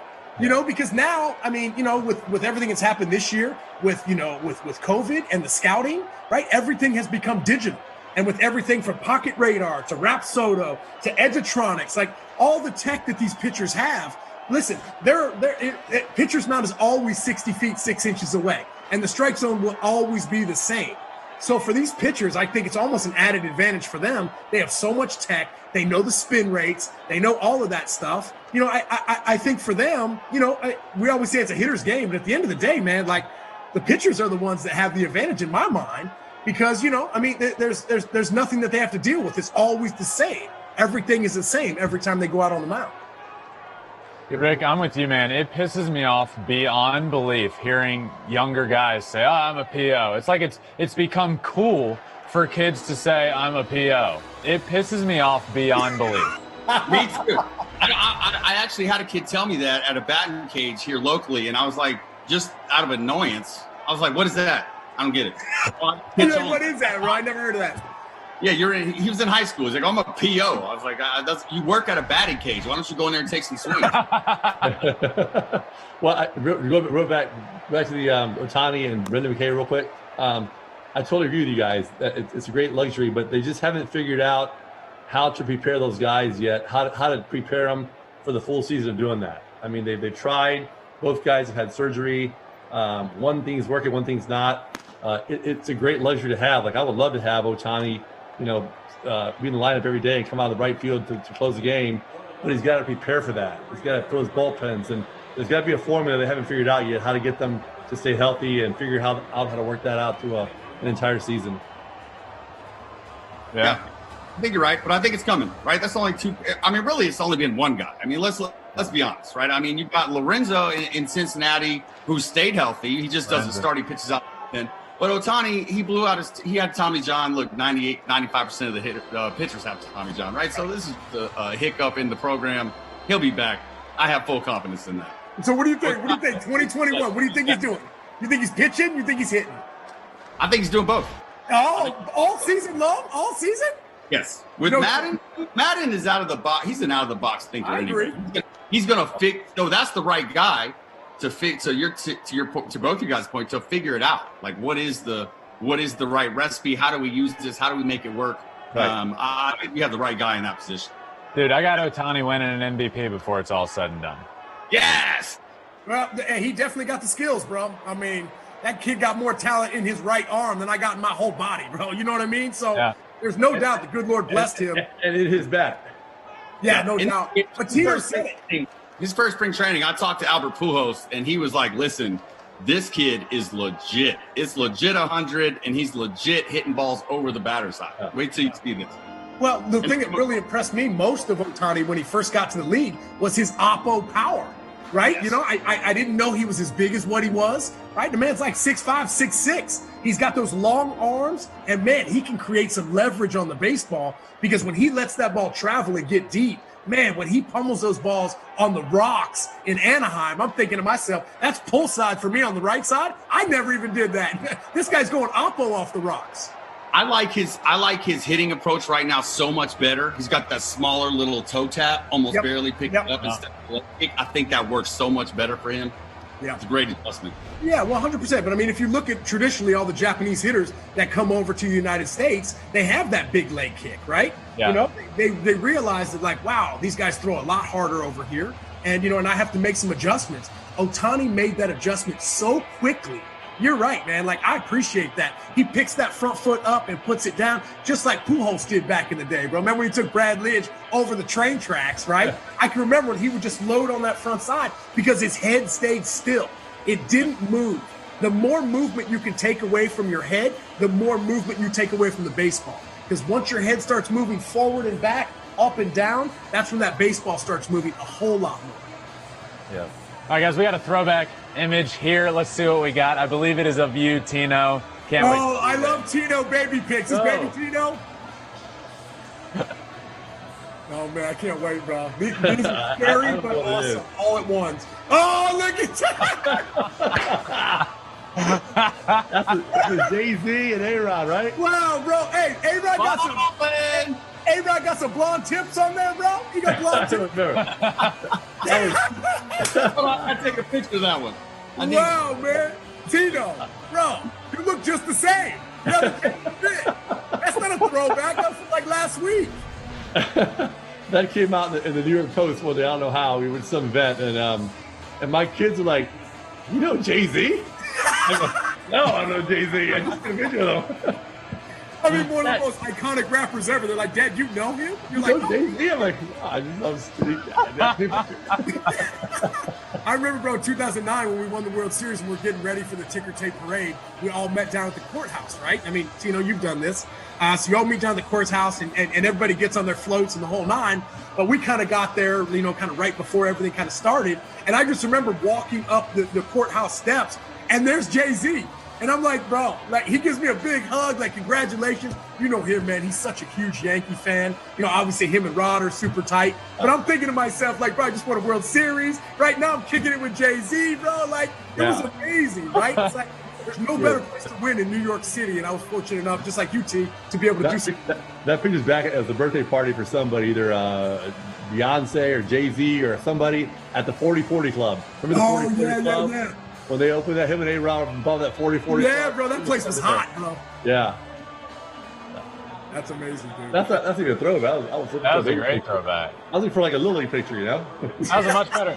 Hey, I couldn't get over A-Rod, bro, with the blonde tips in there, bro. You know what I'm saying? That was a much better. To have that sort of look, bro, you got to stay in the chair for that. No doubt. You got to be right there. I thought about that time when he took the picture of him kissing the mirror, I think. Remember? No, bro. No, that was later, bro. That was when he got to New York, bro. That was when he got to New York. He was still in Seattle back then. If he's watching this broadcast right now of us here, he's laughing his butt off right now. Yeah, he's got his goofy laugh, right? By the way, man, just to give A-Rod some love, we're getting on him a little bit, man. But I could not. You know, he's done such a good job, right? I mean, he's gotten the ability to be on Sunday Night Baseball. Obviously, he's one of our huge guys here at Fox. But he's got such a great insight to the game of baseball. It's funny, man. I feel like I've been around a gazillion different baseball people in my life, and there's two people that can break down a baseball swing better than anybody. One is Alex Rodriguez, and the second one is definitely you're going to be like, huh? Is Lenny Dykstra. Lenny Dykstra had an insane way of thinking about the game of baseball, right? I think he has an insane way of living his life in general, but the way he could break down a baseball swing was unlike anything that I had ever heard before. You know, he's a little off the wall, but the way he breaks it down, man, was just like mind-blowing to me. And that's like A-Rod. He can give you the X's and O's of whatever you need, right? So for him, man, he's done a tremendous job. We can't hit on him the whole time, bro. We got to pump him up. Hey, listen, I'll give him some love. So when he went to the Yankees, so I got a jersey signed by him, signed to me. It's up in my office upstairs. But I had it framed and it said Home Run King. because I really believed that he was going to break the home run record. I just thought if he just kept going at the pace that he was at, that he was going to be the guy, right? If he never got hurt and nothing ever happened, like that, he was going to be that guy, and I think he would have been. Yeah, he had the hip thing. That definitely took a toll on his body for sure. But I think just the way he would, the Rays are hitting today, boy. The Rays are hitting it today. A long single. I know. But just in general, I mean, Tino, you were able to see, him from when he came up as a puppy, up until, he retired. 696 homers. He's got his sneakers out there, bro. We need to see if we can get a pair of those shoes. Bring them up the show, Size 12 over here. 10.5, bro. 10.5. Normal Joe over here, 10.5, baby. Coming at you. But you know what, man? You were able to see him from start to finish, and the amount of talent that he had right out of the gates. I mean, come on. I think he finished second the MVP voting his rookie year. That's saying something. How tremendous of a talent was he when he first came up, T? Yeah, so in 1995, when I was playing for the Mariners, he got caught up in September that year for the playoff run. And he was just like he is now, 6'4", but wasn't as thick as he was. He had long arms, long legs, just a big, strong body. And his first home run he hit in the Kingdom. Sorry, my son's here working here. What's up? Hey. Yeah, what's up, baby? What's going on, bro? Man. He's getting his work done here. There you go. So he's it was long, strong guy, and he hit his first home run in the Kingdom that year. It was way the heck up there. It was a bomb. He had the cannon for an arm. He could run. I mean, he was I wouldn't say slim and trim. He's always been pretty thick with a great body, and he knew he was destined for greatness. And he just had, obviously, from his high school years, he was just a pup, but he was ready to play. He had the confidence. He thought he belonged there right away, and he just took off from day one. Yeah. One thing that I always say this about guys because it's impressive to me. He just never looked like he's overswung to me. Right? It was just a smooth, and the ball went 500 feet. Yeah. One of those guys, Yeah. He was really good. He was really good about. I played when I played with him. He was always like in Edgar Martinez's ear and talking to every hitter and learning, asking questions. He wasn't afraid to ask questions, and he did that all the time. And Lou Piniella, he was almost like he wanted so much information all the time. He wouldn't just sit there and hang out and have fun. He always wanted to know more. What are you thinking? What are you doing? Always asking questions. Yeah, well, I think he's even taken that into his second career, right? Being able to be a baseball player for your first career. And now for him being a businessman / entrepreneur, he does the same thing for that. He asks a lot of questions, and he always goes to the people that are better than him, right? Just like he did when he was a young player, right? Because you can learn so much from people that are better than you just by talking to them and asking questions. I think the best question he asked was to his wife, "Hey, you want to go to dinner?" Yeah. It wasn't that bad. He's winning in life these days, bro. Ain't no doubt about that, dude. No doubt about it. Tino, what a great throwback picture. Definitely better than Swish's thirst trap yesterday of him sitting in that chair flexing, showing off his tats. Showing off my belly at the same time too, cuz. Oh, yeah, bro. That's what I'm saying, man. The throwbacks, I don't know what they're gonna get, dude. Those are scary. You never know. I feel like every time I got to say, all right, guys, we got a throwback, we're all sitting here shaking. We're like, I hope it's Tino. Although it wasn't me. I got to go to the bathroom. That's it, man. Well, it kind of seems like this game's kind of, it's been 6-3 here for a minute. Alex Wood's in the game right now. Kind of slowing down. I mean, the Dodgers, they got to get things going. The Rays, you got Brasso up right now.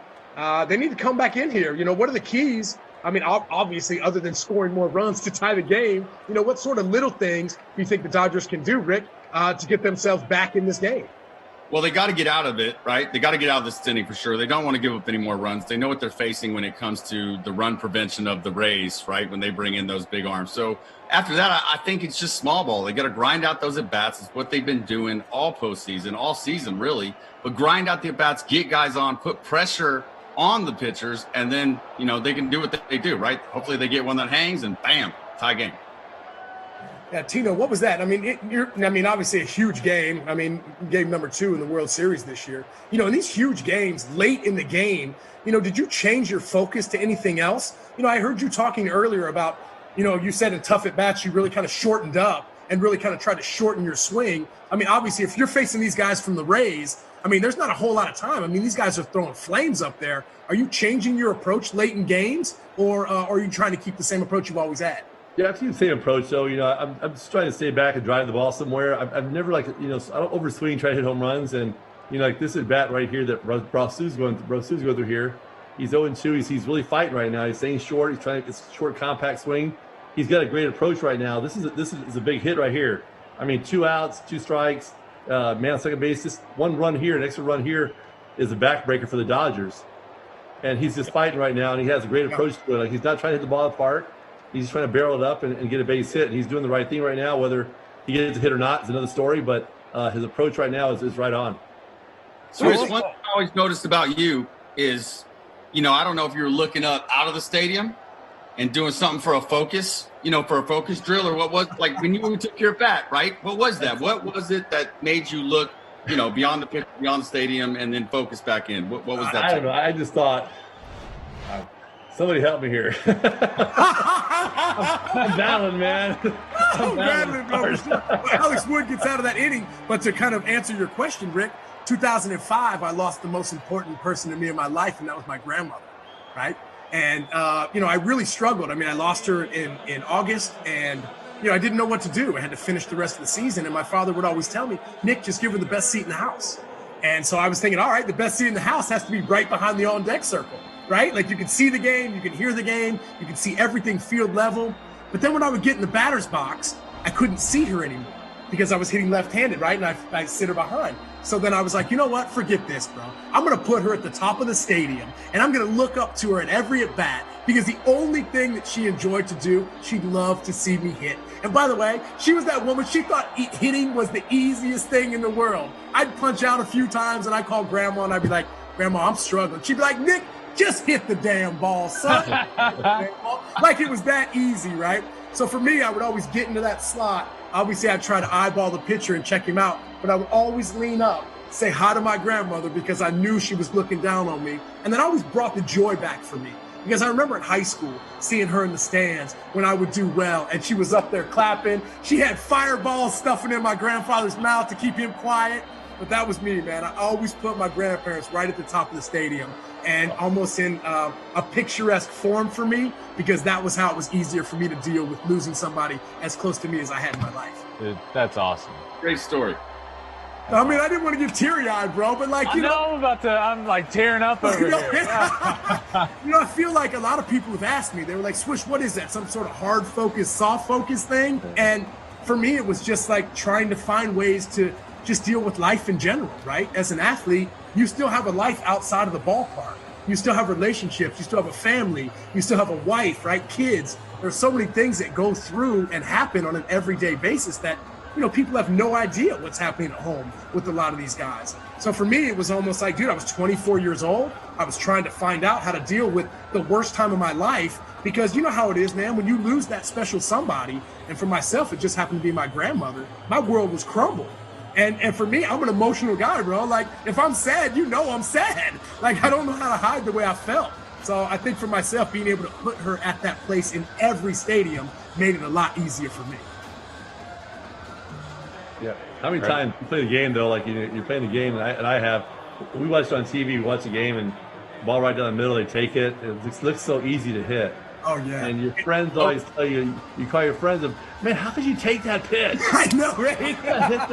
How could you? I go, dude, it looks totally different when you're in the batter's box than it does on TV. It's not like that. It's just volume sometimes, I mean, Rick, you did the same thing. Ben as well. Tino, no doubt you did it too. But when you retire and you get up there in the booth and you're watching the game on TV, you're like, man, this looks so easy, bro. But then you actually go back to the realistic side of it, and you're like, wow, man, this is a lot harder than, people really understand. That's why for myself, they're coming out with a lot of these virtual reality headsets, right? I think Oculus just came out. There's a company out there called, Win Reality that has these, has the program of you put the headset on and there's a pitcher standing 60 feet, 6 inches away from you. And I think it really shows people exactly how fast a 90-mile-an-hour fastball is, which, by the way, there's probably a handful of guys in the league throwing 90 because everybody else is throwing 100, right? So it gives people a little more realistic scenario of how fast baseballs are coming in, because even for myself, I'm like, yep, you think you can do it? All right, yep. Okay, go for it, baby. You got this, you know? And 90 miles an hour is nothing today. Yeah. Seriously. But Rick, I understand why you asked Swish that question. He obviously had a different answer and a great story behind it. But as a hitter myself, I did have something where every pitch I would step out of the box, and personally for me it was the foul pole. I'd look down at the foul pole, I'd take a deep breath, and then I'd get back in the box and kind of reset. Did you have something like that? Not really, but I heard Mark McGwire talked about that as a focus drill. He would always talk about look at something far away and then look at something close to help your eyes focus in, focus out real fast. And once I heard that, I wasn't religious about it, but if I struggled, I think that's the times when I reached in to the bag of tricks and be like, okay, let me really dial it in here and try to bring everything back to where I can slow it down and get right. Interesting. What about you, Tino? Did you have anything like that?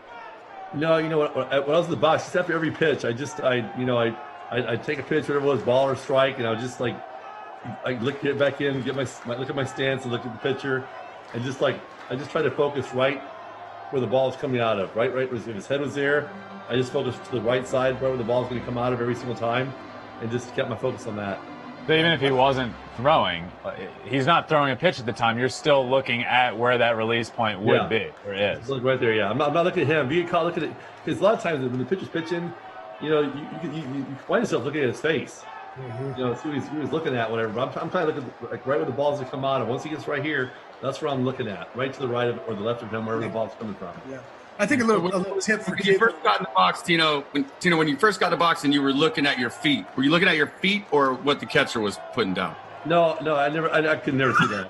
I wish I could. I could never see that, but wait till it's late. I couldn't do that. I just, if I knew it was coming, I would get over anxious. If it was a fastball, I knew I would get so hyped up and I'm going to turn on it, whatever, and I couldn't control myself. I just want to see it and react.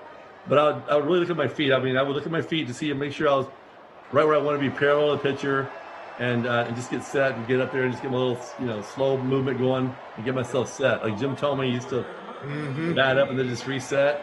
I just used to look at my feet and just get up there and set right away. Yeah, well, Fairbanks just absolutely blew Taylor away on that pitch right there. Absolutely, no doubt about that. But I think, just kind of piggybacking on what you guys are saying, I'm trying to give a little tip to maybe some of the kids that are out there watching.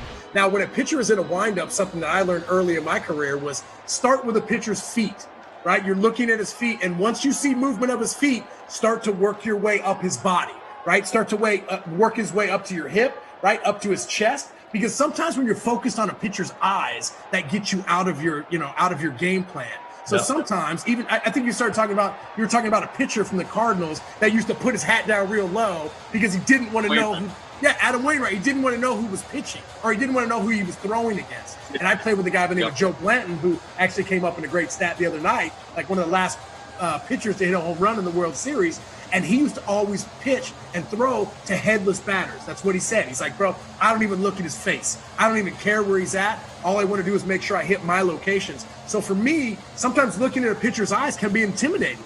If you don't have the most confidence and you look somebody in the eye, it doesn't feel the same. So for young kids out there, start with their feet. When they're in the windup, there's a lot of time until he releases that ball. And like Tino said, kind of work yourself up that body and then kind of catch that window, whether he's right-handed or he's left-handed.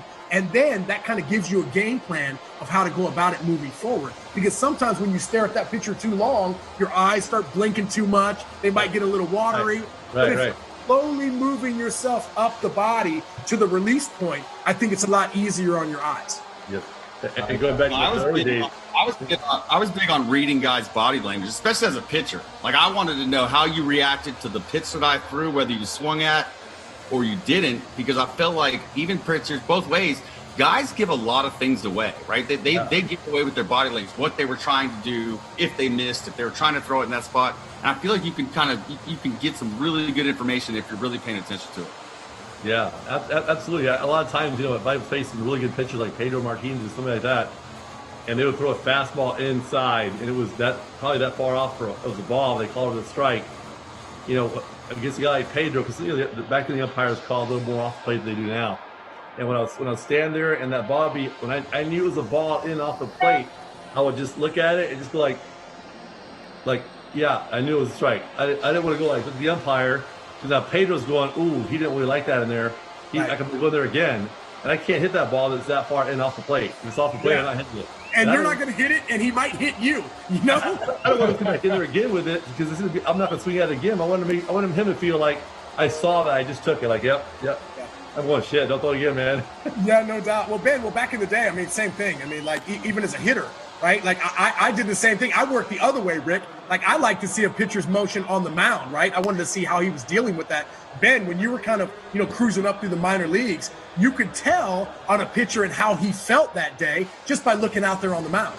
100%. But you talking about looking a pitcher in his eyes reminded me of a story when I was playing in a big league spring training game against the Braves, and this is when Kimbrel was still with the Braves. I get a late inning AB against Kimbrel, so I'm walking up to the plate, this young minor leaguer that, is just trying to, get a hit in big league spring training, and of course I get Kimbrel, and that's back when he was like prime Kimbrel. I'm walking up to the plate and I get in the box, and he does this, you guys know what he does. He gets down into that position. You're right here like this. I make the mistake of looking out there, and Kimbrel doesn't look at the sign. He stares into your soul.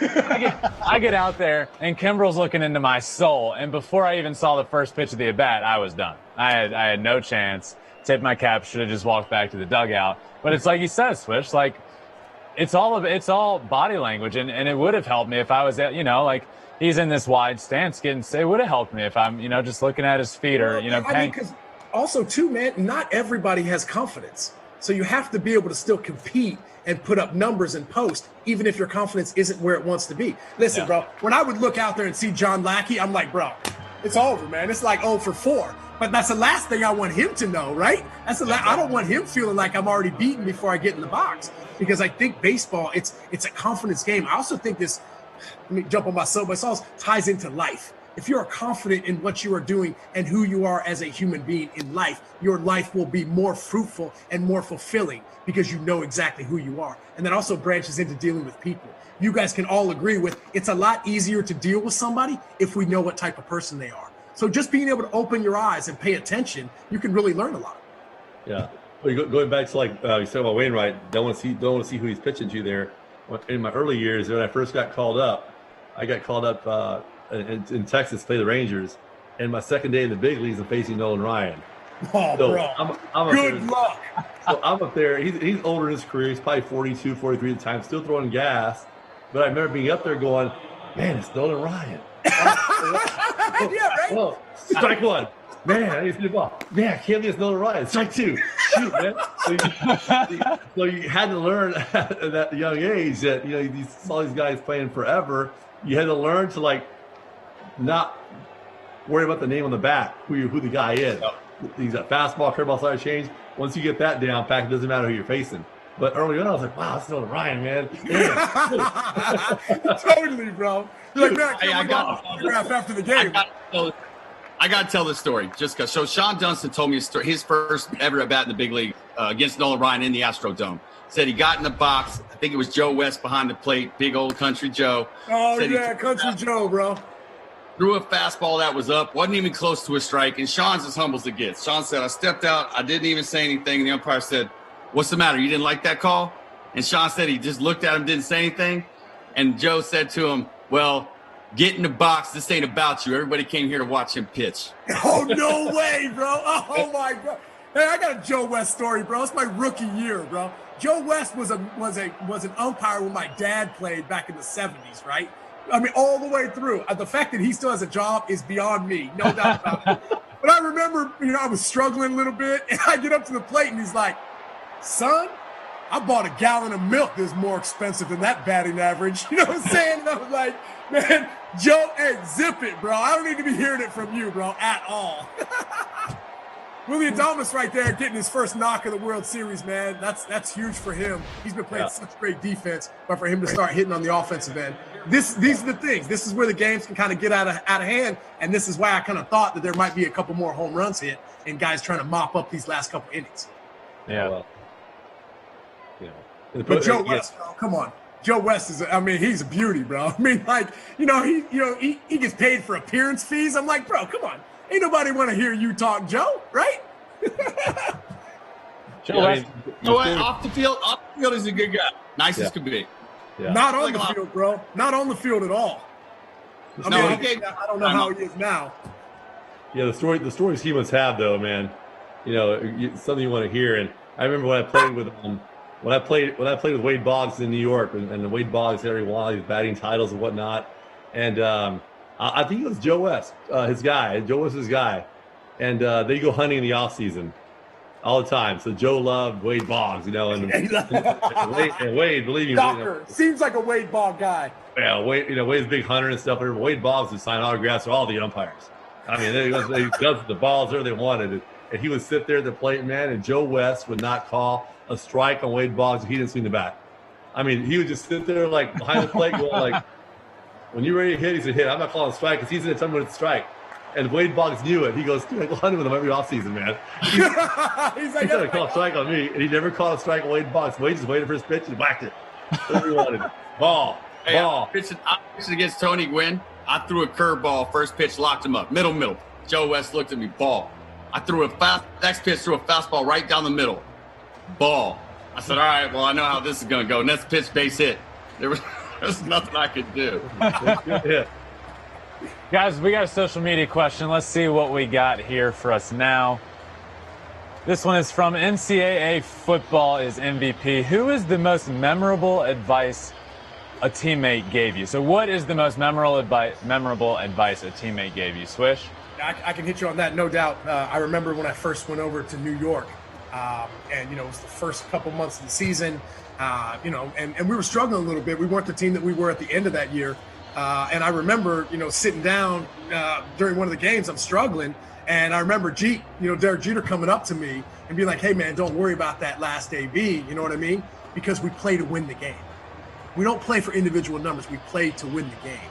And that's exactly the same mentality. And Tino can tell you that. He's a winner, bro. Like, that's how he thinks. He's going to be a winner with the Marlins. He got him into the playoffs this year. He's going to get a new general manager over there. The guy's going to be a winner. So for me, when I heard that, I was like, wow, because you worry about so many other things when the game is going on. Sometimes you're not always focused on just winning the game, doing the little things to win the game. But I guess that's, in my opinion, he should have been a unanimous first ballot Hall of Famer, no doubt. But whoever that dude is out there, bro, you know who you are, bro. You need to change your mind, bro. Rick, what about you, Rick? I think the biggest piece of advice for me, I was a little bit of a perfectionist, especially as a pitcher, was be able to laugh at yourself, right? You don't have to take everything so serious and try to be so perfect all the time. I was the king of one more. And what that means is when I was throwing a bullpen, my last pitch, let's say I'm trying to hit the outside corner and I missed by this much, I might end up throwing 10 more pitches because I wanted to be so perfect where, it was like, hey, you missed by 2 inches. It was the last pitch. Don't worry about it. Move on. It was good enough. So just don't take everything so serious and laugh at yourself sometimes. Sorry, I lost you guys here somehow. Hold on. No, you're still there, T. We still see you, bro. Hear you? Oh, y'all see me? Yeah, we see you. Yeah, we got you. I lost you. I would say mine would be Joe Torre always used to say, one of his best sayings he always say to me was, "Every at bat is a new day. Every at bat is a new day. Don't forget about that." And I'm going like, man, he's right. What he meant was, don't let one at bat carry on to the next at bat, to the next at bat, to the next at bat. He said, when you finish that first at bat, if you're 0 for 3 with 3 strikeouts, that was yesterday. That ninth inning at bat you got coming up is today. Forget about whatever just happened. Don't let it carry over to your last at bat, your third at bat, fourth at bat, and if you have that approach when you do have 3 strikeouts, you come the last inning, the game's on the line, you're facing a closer, you get that base hit to drive in a couple of runs, and your day's made because you forgot about the past where it didn't affect my last at bat, which was a huge thing we said. Yeah, well, that's what the Los Angeles Dodgers need to do right now. They need to forget about everything that has happened thus far. Bottom of the 8th inning, top of the lineup. This is when they need to do something, right? This is the time for them to do something. Peter Fairbanks, 2nd inning worth of work. Right. And, and Corey Seager up to the plate. Like, if the Dodgers don't do something right now, this is going to be the Tampa Bay Rays game for sure. I mean, you got Castillo coming out. You got to assume they're probably going to go to Castillo in the 9th. Like, it doesn't get easier for them. This is the inning that they need to get something done, I think. Mm-hmm. Fairbanks is nasty, guys. Like, he's not a huge name, but this guy, this guy's disgusting. Oh, bro. I mean, not only that. I mean, you saw. I mean, when he punched out, I forget who it was to end the ALCS, 100 miles an hour with that ride, right? Yeah. I mean, it's not straight. That ball is riding and cutting, and I think that's because of the Tampa Bay Rays. I'm sure they got with him saying like, "Hey, we need to manipulate your fingers a little bit. We're going to give you a little movement on that 100-mile-an-hour fastball." And like Odorizzi was saying, give him a game plan. Give him a reason why he's being successful or a reason of why he's not being successful. But right now, with the stuff that he has, this kid seems like he's going to be around for a long time. 6'6", throwing 100 miles an hour. I'll take that guy. I'll take that guy for sure. Yeah. Any day of the week. Yeah. We got Diego Castillo down the bullpen. Remember his last outing, though, in the ALCS there, he struggled. In Game 7 there, they had to pull him out of the game. He couldn't find his control, and he didn't pitch yesterday. So this is going to be his next outing since that day. So Yeah. we'll see how he handles this. If he does come in, close the game out in the World Series, big game here, how he the strike zones there, whatever his command is, and see how composed he is.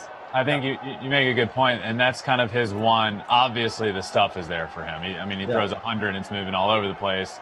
Disgusting slider. I think for him, his one thing is his command, and you make a good point. He didn't have it there in Game 7, and that was his last outing. So it'd be interesting if they are going to go to him in the 9th. Is that in his head? Does he still have command issues, or how's he going to come out? I think they have to try to pitch him right because they're going to need him if they're going to win the whole series. Oh, he clipped him. He popped him, bro. Wow, Corey Seager, bro. Stay hot, kid. Stay hot, bro. All right, now it's different. 6-4 is different than 6-3. Now you're going to see all them boys on the top step. They are pumped up, bro. As much as we say Mookie Betts, we cannot, I keep saying this, but you cannot forget about the season that Corey Seager's having. What a bounce back year. I mean, it's MVP. I mean, he's an MVP. Yeah, but by the way, I mean, you don't even need to know what he did in the regular season. You just need to watch him in the postseason. Bro, I mean, he is mashing baseballs, and with all the injuries that he went through, with the hip surgery, with the Tommy John, with the fact that he almost got traded from the Dodgers to be in the position he is right now and to be taking full advantage of it. Right now, this is huge, right? Because I think the Dodgers have question marks moving forward. Who are you going to commit to? You going to commit to Corey Seager, or are you going to commit to Cody Bellinger? So those are the questions I think the Dodgers have coming up. It's interesting you say that. I think last year You commit to. I think last year the answer is Cody Bellinger, and I think this year the answer is actually Corey Seager. I think the only thing you have to worry about is some of the injuries, right? And you look at over the long haul, but what an amazing year he's having right now. I think he's bro, look at this. Look at what is happening, Rick. Sorry to cut you off, bro. No, it's all right. It's starting to snowball, baby. It's starting to snowball. Here they come. That's it. Don't panic, Tino, Ben. Don't panic. It's okay. I'm not panicking, but we just talked about Fairbanks throwing 100 miles an hour, 101 miles an hour. Do you think he regrets throwing Corey Seager a slider right down the middle right there, just a cement mixer? Well, that's the thing, man. Like these guys try and trick them rather than just going with their A stuff. Come on. I mean, that's just like, okay. I was never a pitcher, but if I had the opportunity to win or lose the game on one pitch, I'll be for damn sure it's going to be my A pitch. 100%. Yeah, that's pitch. No doubt. By the way, that's kind of scary right there. That's a Kiermaier looked like that knee kind of popped out. I was a little nervous right there, but I'm glad to see him back on his feet for sure. Because we don't want to be losing that guy. Man, they're not going to give up. We talked about this. They're relentless. Like, these guys just keep coming. That's what's scary about it. I mean, Muncy right here, 0 for 2 with a walk. I mean, obviously a huge run right here. I mean, how long do they keep Fairbanks in the game, right? I mean, how is Castillo ready? You know what I mean? Right, obviously he's up 1-0. Is that that's Lope, right? Or Loop? Brandon Loop? Here we go, bro. This is it, man. This is it. I love these, bro. Coming down to the wire, bro. You know what this is like? Dude, watching Major League Baseball games is like watching an NBA game. You only got to turn it on for the last 4 minutes, bro. You know what I mean? Like, that just feels like that's what it is. I mean, these games kind of work themselves down. And, we've been here for 3 hours and 15 minutes so far. And look where we're at. We're coming down to the wire. It's almost watching these last 2-3 innings is really where the game is won or lost these days. I think especially in this series, right? These big mega teams, like I hope and I think what we'll see is a bunch of this, right? Just these games being really good. All teams are in it, coming down to the wire here. Yeah, no, there's cash, bro. He's checking the sheets. He's checking out, Castillo's numbers against the next couple guys in the lineup. Yeah, he's looking in there, bro. There's a reason. Well, I'm telling you, man, you are going to see moving forward, in my opinion, the bench coach being an analytics guy. He might not have to know the game as much anymore, but he can give you numbers on everything because now the percentages are where guys are going most of the time. And rightfully so, right? If I have a 58% chance of being successful, I'm going to take that way over than the 42%, right? I mean, that's 16% difference. I mean, that's easy to make that decision. So I think now it's like as much as there are baseball people in the game as bench coaches, I think that is going to slowly transition over into that full-time analytics spot. Because, by the way, for me, I'd like to look and be like, hey, how does so-and-so do against so-and-so? And he'd be like, oh, he's 4 for 14 or whatever. You know what I mean? Give you that instant feedback and that instant information. I think so, too. But I hope what Dusty Baker did, I hope it just kind of goes back to old school a little bit. Sometimes it's just the feel, right? I don't want the game to lose that feel. You have a feel of the game, and you have it when you see your guys. You know who's maybe can get it done, and I want to see that continue the old school way just a little bit. Yeah, but Rick, sorry, Ben, not to interrupt you, but bro, we're on the media side of things right now. If you make a gut decision and it does not work out for you, I'm all over you, right? Because I'll be like, bro, the numbers were right here. Like, I had them for you all right here. You didn't choose to go with the advantage. You just chose to go with your gut. Well, I think that's the problem because. I thought he got him. Oh, by the way, all right, moving him to third base. Nope. Oh, man. Nope. Wow. Can't get thrown out right there. No, right? you're You're down by 2. You're probably going to score on a base hit. There's no way you can get thrown out at third. Yep, good point. Good point. Well, that was huge out there. You got Will Smith coming up, who's not one of the bigger names in their lineup, but one of the guys having the most success right now. And, I wrote this down. He has 13 RBIs, and that's the most by a catcher under the age of 26 in postseason history. Wow. That's impressive, dude. He looks like he's 14 years old, too, bro. He looks like he's just a little kid up there, just having the time of his life. But for him to be able to do what he's doing offensively, man, has been great. Because if they're, Dodgers now, there's no holes in that lineup, bro. And with Will Smith. Ground ball right side. Here we go. Mm-hmm. What do we got? We got a shift on right now? Umpire. Base hit right where the umpire is. Right where that umpire is. Okay. All right, here we go. Is there 4 outfielders there now? Looks like it. Yeah. Oh! I mean, that's just. Do it, bro. By the way, this is the thing, man. I even think to myself and my philosophy of how I hit back in the day and how I would change it to today. I was an 80, 90% take on the first pitch. I don't know if I'm quite doing that anymore, bro, because hitting with 2 strikes against these guys looks awfully tough. I'm like, bro, if I get a first pitch heater, baby, I'm off. I'm on it, bro. I'm on it. Good or bad, bro, I'll take my shot. I was a first pitch hitter anyway, and I'm sticking with it. I wasn't a good 2-strike hitter, so that fastball, I'm jumping on it. I didn't want to see the slider. Well, that makes switch. So you had to be comfortable hitting with 2 strikes to be able to do that, to take, to be able to take that first pitch knowing, this guy might just lay one in there. You're taking a strike. You have to be comfortable hitting with 2 strikes to be able to do that. Oh, yeah, 100%, bro. Yeah, I definitely felt, comfortable hitting in 2 strikes. Now, my numbers may not say that, but for myself, I wouldn't mind going up there having an 8 or 9 pitch at bat. I wanted to grind, right? Especially my first at bat. Wanted to see as many pitches as I could. But I think now, later in the games, facing these closers, because the Rays have nothing but closers coming out of that bullpen, yeah. I might have to change my philosophy. Because, bro, I mean, if you hit deep in counts, you're going to punch out 100+ times a year. That's just a fact. And that's exactly what happened to me, man. But I think right now, I mean, Fairbanks, he's, bringing Zunino out, who's been tremendous on the defensive end right now. I mean, this is huge, bro. I mean, at this moment, this is the biggest part of the game right now. I'm interested to see what pitch he comes back. We're at 2-1 count right now. Let's see what he does. Are you still sitting off speed right here, 2-1 count? Nah, bro, not off Fairbanks, bro. I feel like I got to get ready for the gas. Because if I don't get that foot down in time, like Bellinger had been struggling at, lately, up until, last night, started picking up that foot and putting it straight down, getting it down in time for his hands to do the work. So I'm interested to see right now because I'm getting ready for 98. Whether he throws something else, I'm not sure. But the last thing I want to do is get myself in a 3-1 count. And he's just There's a change of signs right there.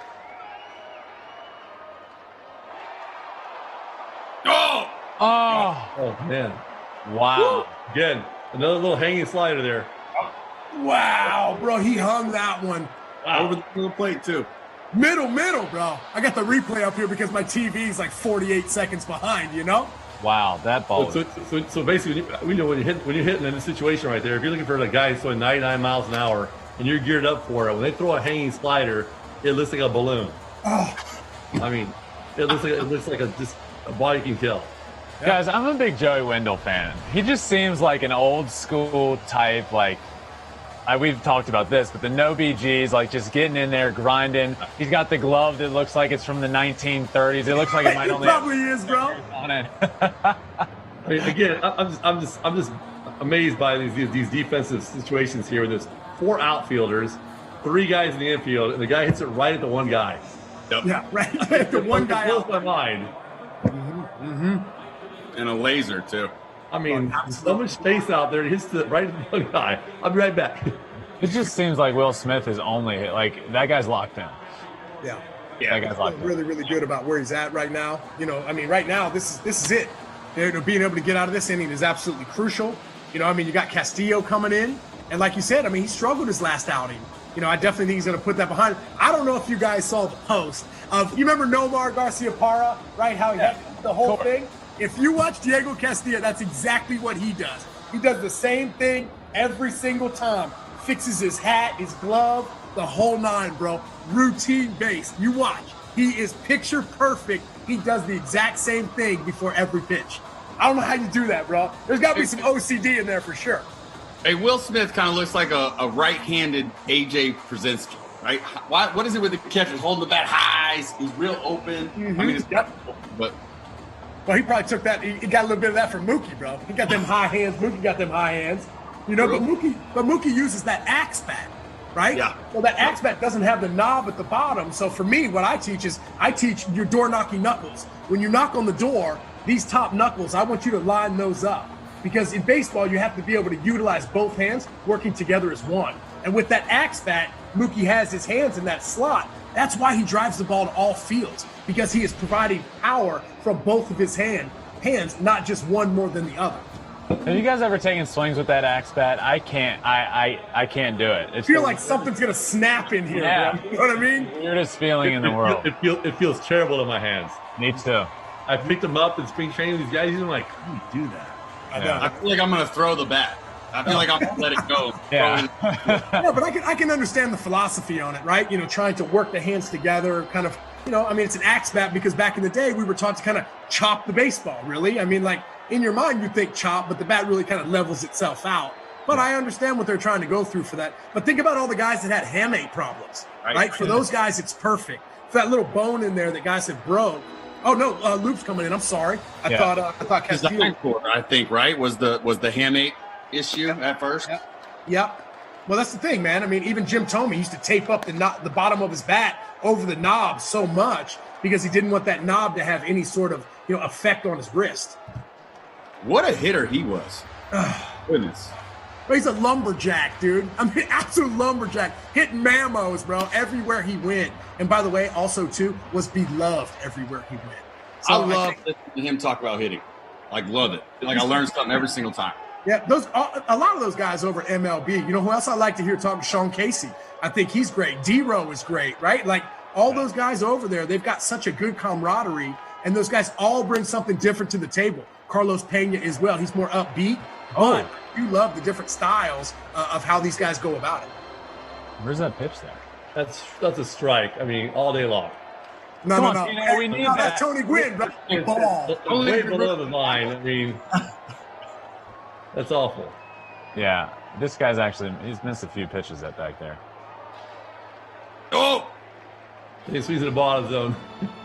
he don't look like his shoulder's hurting to me. I mean, That's what I'm saying. Yo, Tino was right, bro. He done that before, bro. Tell you. It's like an every Wednesday thing, bro. Pops out, you know. I read the paper today. It said it goes out of socket. They put it back in. It happened twice that day. It's supposedly him.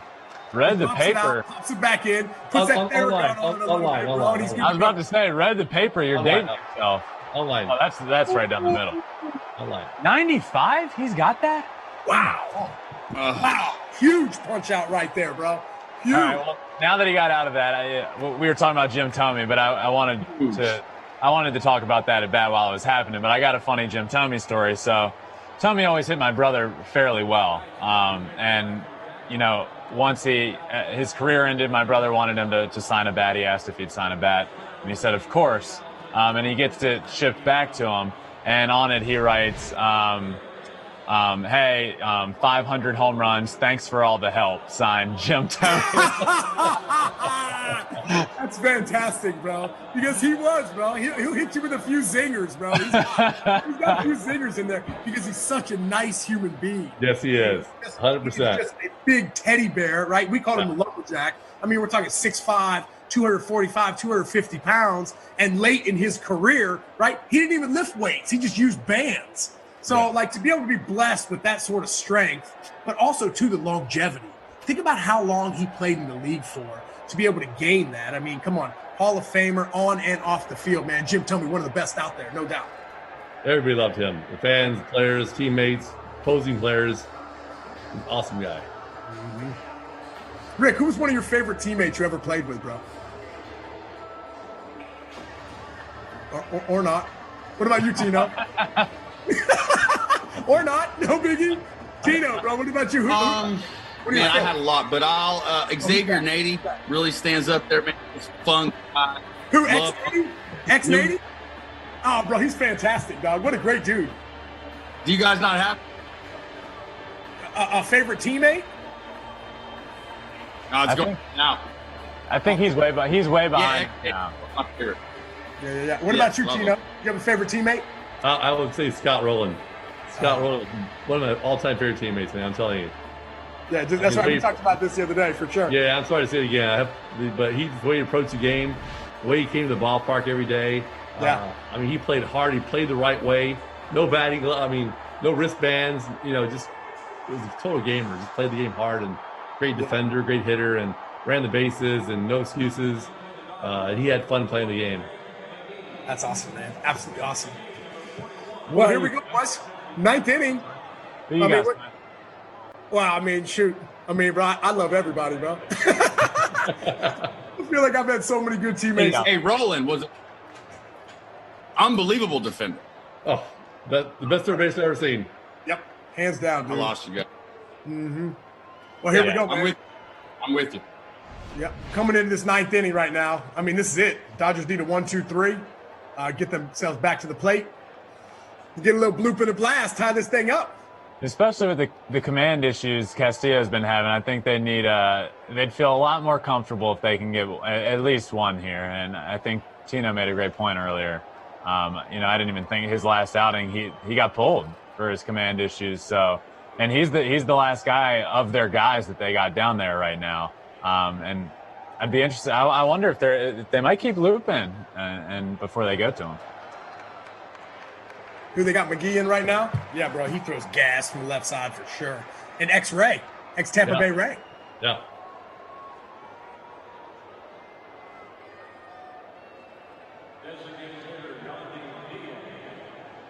Yeah, McGee throws fuego. Oh, yeah, bro. Jeez. I'm not sure if you guys can hear me pretty big going in and out. Yeah, we can still hear you a little bit, Rick. You're definitely bouncing in and out a little bit, but that's all right. Okay. Hey, guys, I've got a Yandy Diaz story that is amazing, dude. So I'm with the Cleveland Indians at the time, and, you know, Yandy was, you know, an ex-Cleveland Indian as well. And, you know, I go down to, I think we were in Lakeland or something. It's an A-ball squad, bro. It's right after I'm coming off my knee surgeries. So I pretty much had spring training in the state of Ohio, right? From Akron to Columbus down to Lake, just playing every game that I could get my hands on, right? And I remember walking into the weight room and seeing this dude by the name of Yandy Diaz, biceps, bro, like this big, dude. I'm looking at him and I'm like, all he's doing is curls, bro. He's just pumping these curls, bro. He's getting on the triceps, bro. He's banging out the triceps. And I'm looking at him like, hey, man, we're going to mix in some, you know, we're going to mix some other stuff here, bro. But I'm like, I never seen biceps like that on a human being before in my life, dude. Looks like he should have been like Mr. Olympia, bro, just like pumping everything up. by far biggest pipes in the game right there, Yandy Diaz, bro. And for all the success that he's had over in Tampa, I'm so happy to see that, bro, because he was such a good guy and a lot of fun to be around for the time that I got to spend with him. Dude, it's funny you say that. It was like my first or second year. I think it was my first year with the Tigers. Prince Fielder was still there. And I remember I'm going into the weight room, but, you know, pumped up to get in there. And one of the things on my set is dumbbell bench press. So I get in there and I get 80s, and I'm dumbbell bench pressing these 80-pound dumbbells, and I'm like, all right, feeling all right about myself. Pretty good. I look over and Prince Fielder is curling 80-pound dumbbells. What's this guy doing? Exactly, bro. Hey, Prince Fielder was a different beast, man. The fact that his career got shut down early like it did, we missed a lot of Prince Fielder. We missed, I mean, in my mind, all the talent in the world. I mean, could have been a Hall of Famer, had all sorts of power, all sorts of pop to all fields. And also, too, had that swag and that excitement. Hey, by the way, 2002 draft class player, that's where the ballers were right there, bro. We had some money players come out of that 2002 draft. Whoa, what year were you drafted, Swish? 2002 player.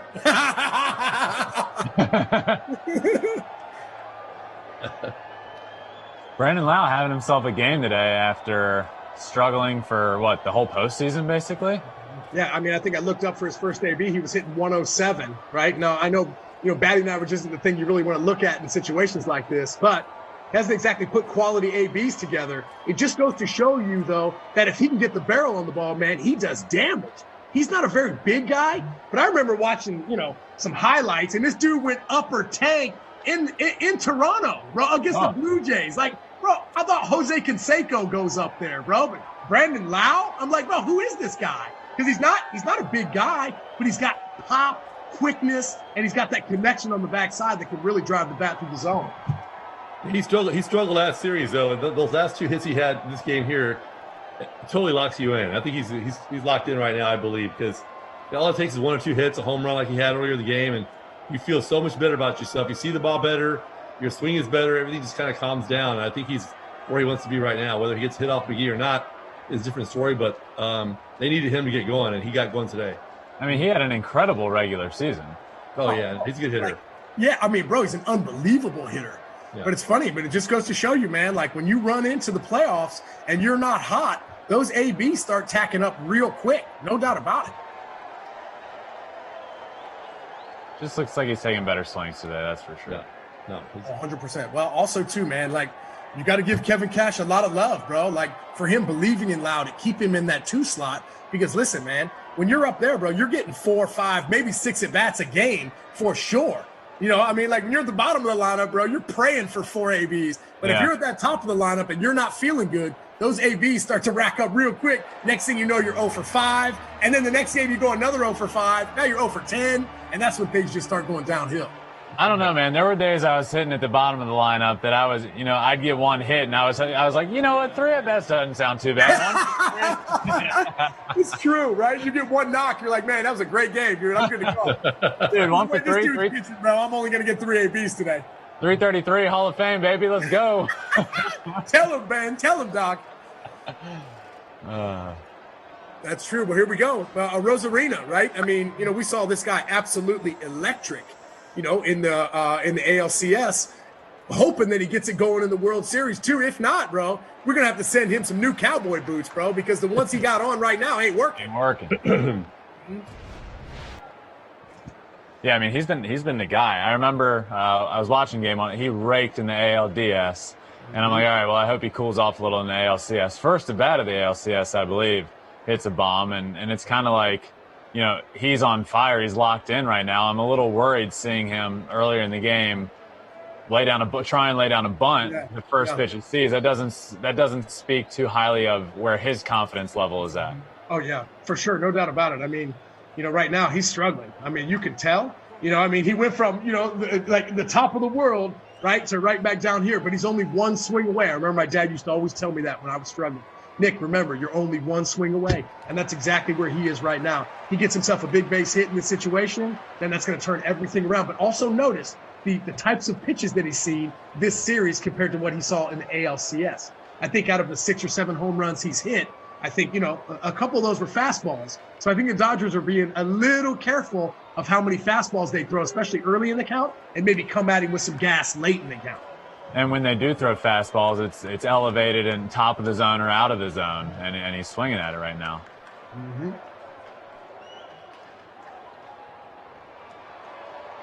Oh, tough play. Tough play. Safe. Oh, no, he's too fast, bro. He's too fast. So, Swish, talk about sometimes knocks like that when you're struggling, a little infield. Look at him, bro. He's pumping it up. He's excited. Yes. Those Mentally knocks help a lot, big time, man. You know how it is. I'm not sure why he's doing that, though. Maybe it's his first hit of the World Series, I guess. But, I mean, he had a great ALCS. Yeah, but I know. But, his teammates are pumping him up, bro. Like, wow, man, you didn't get a hit in today's game? Bro, that's not supposed to happen. So he went 0 for the first game. That was it. I mean, he's been raking into that. So he's not really. Look at it, bro. He's pumped up, dog. He's ready, bro. A Rosarina, he's ready. Rice Aroni, he's ready. Tell him. Tell him, Rick. Ronnie, you know the Dodgers' game plan had to be not let him beat them. After what he did in the previous series. Did they just pitch run for him? No. They changed the pitchers because he it just said there he tied the record for rookies most postseason hits. Wait, they pinch run for both guys? They did. What's happening, bro? Is this like an illusion? It's like, what I'm saying? What just happened right there? What are they doing? They just pinch ran for both guys with I'm confused. Whatever. I mean, you got to assume defense, like these guys are good defense. I know Brett Phillips is good defensively. Just saw he pinch ran. Yeah, I understand. I understand coming in for somebody like Yandy Diaz, but a Rosarina, he's one of the fastest guys you got on your squad. Yeah, that was strange. Right. I mean, bro, maybe that's why we're here at the watch party and not in the dugout. Maybe.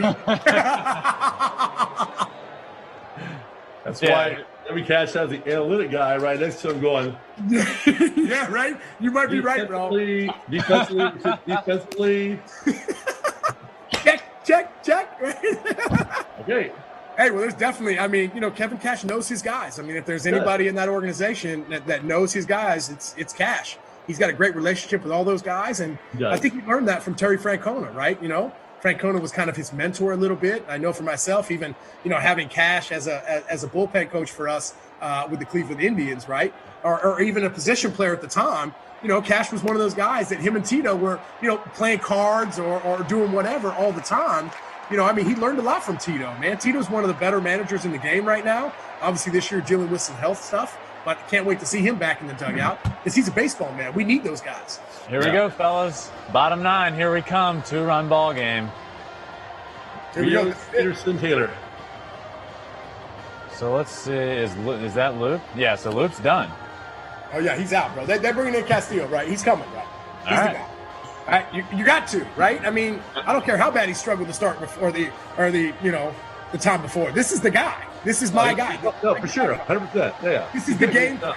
This was the game plan. You're going to win the whole series. You need him to be right. They need him to be right. They can't win it without him. So you got to let him have a chance to prove himself. He pitched great the entire last series. It's the last game. He just really couldn't find it.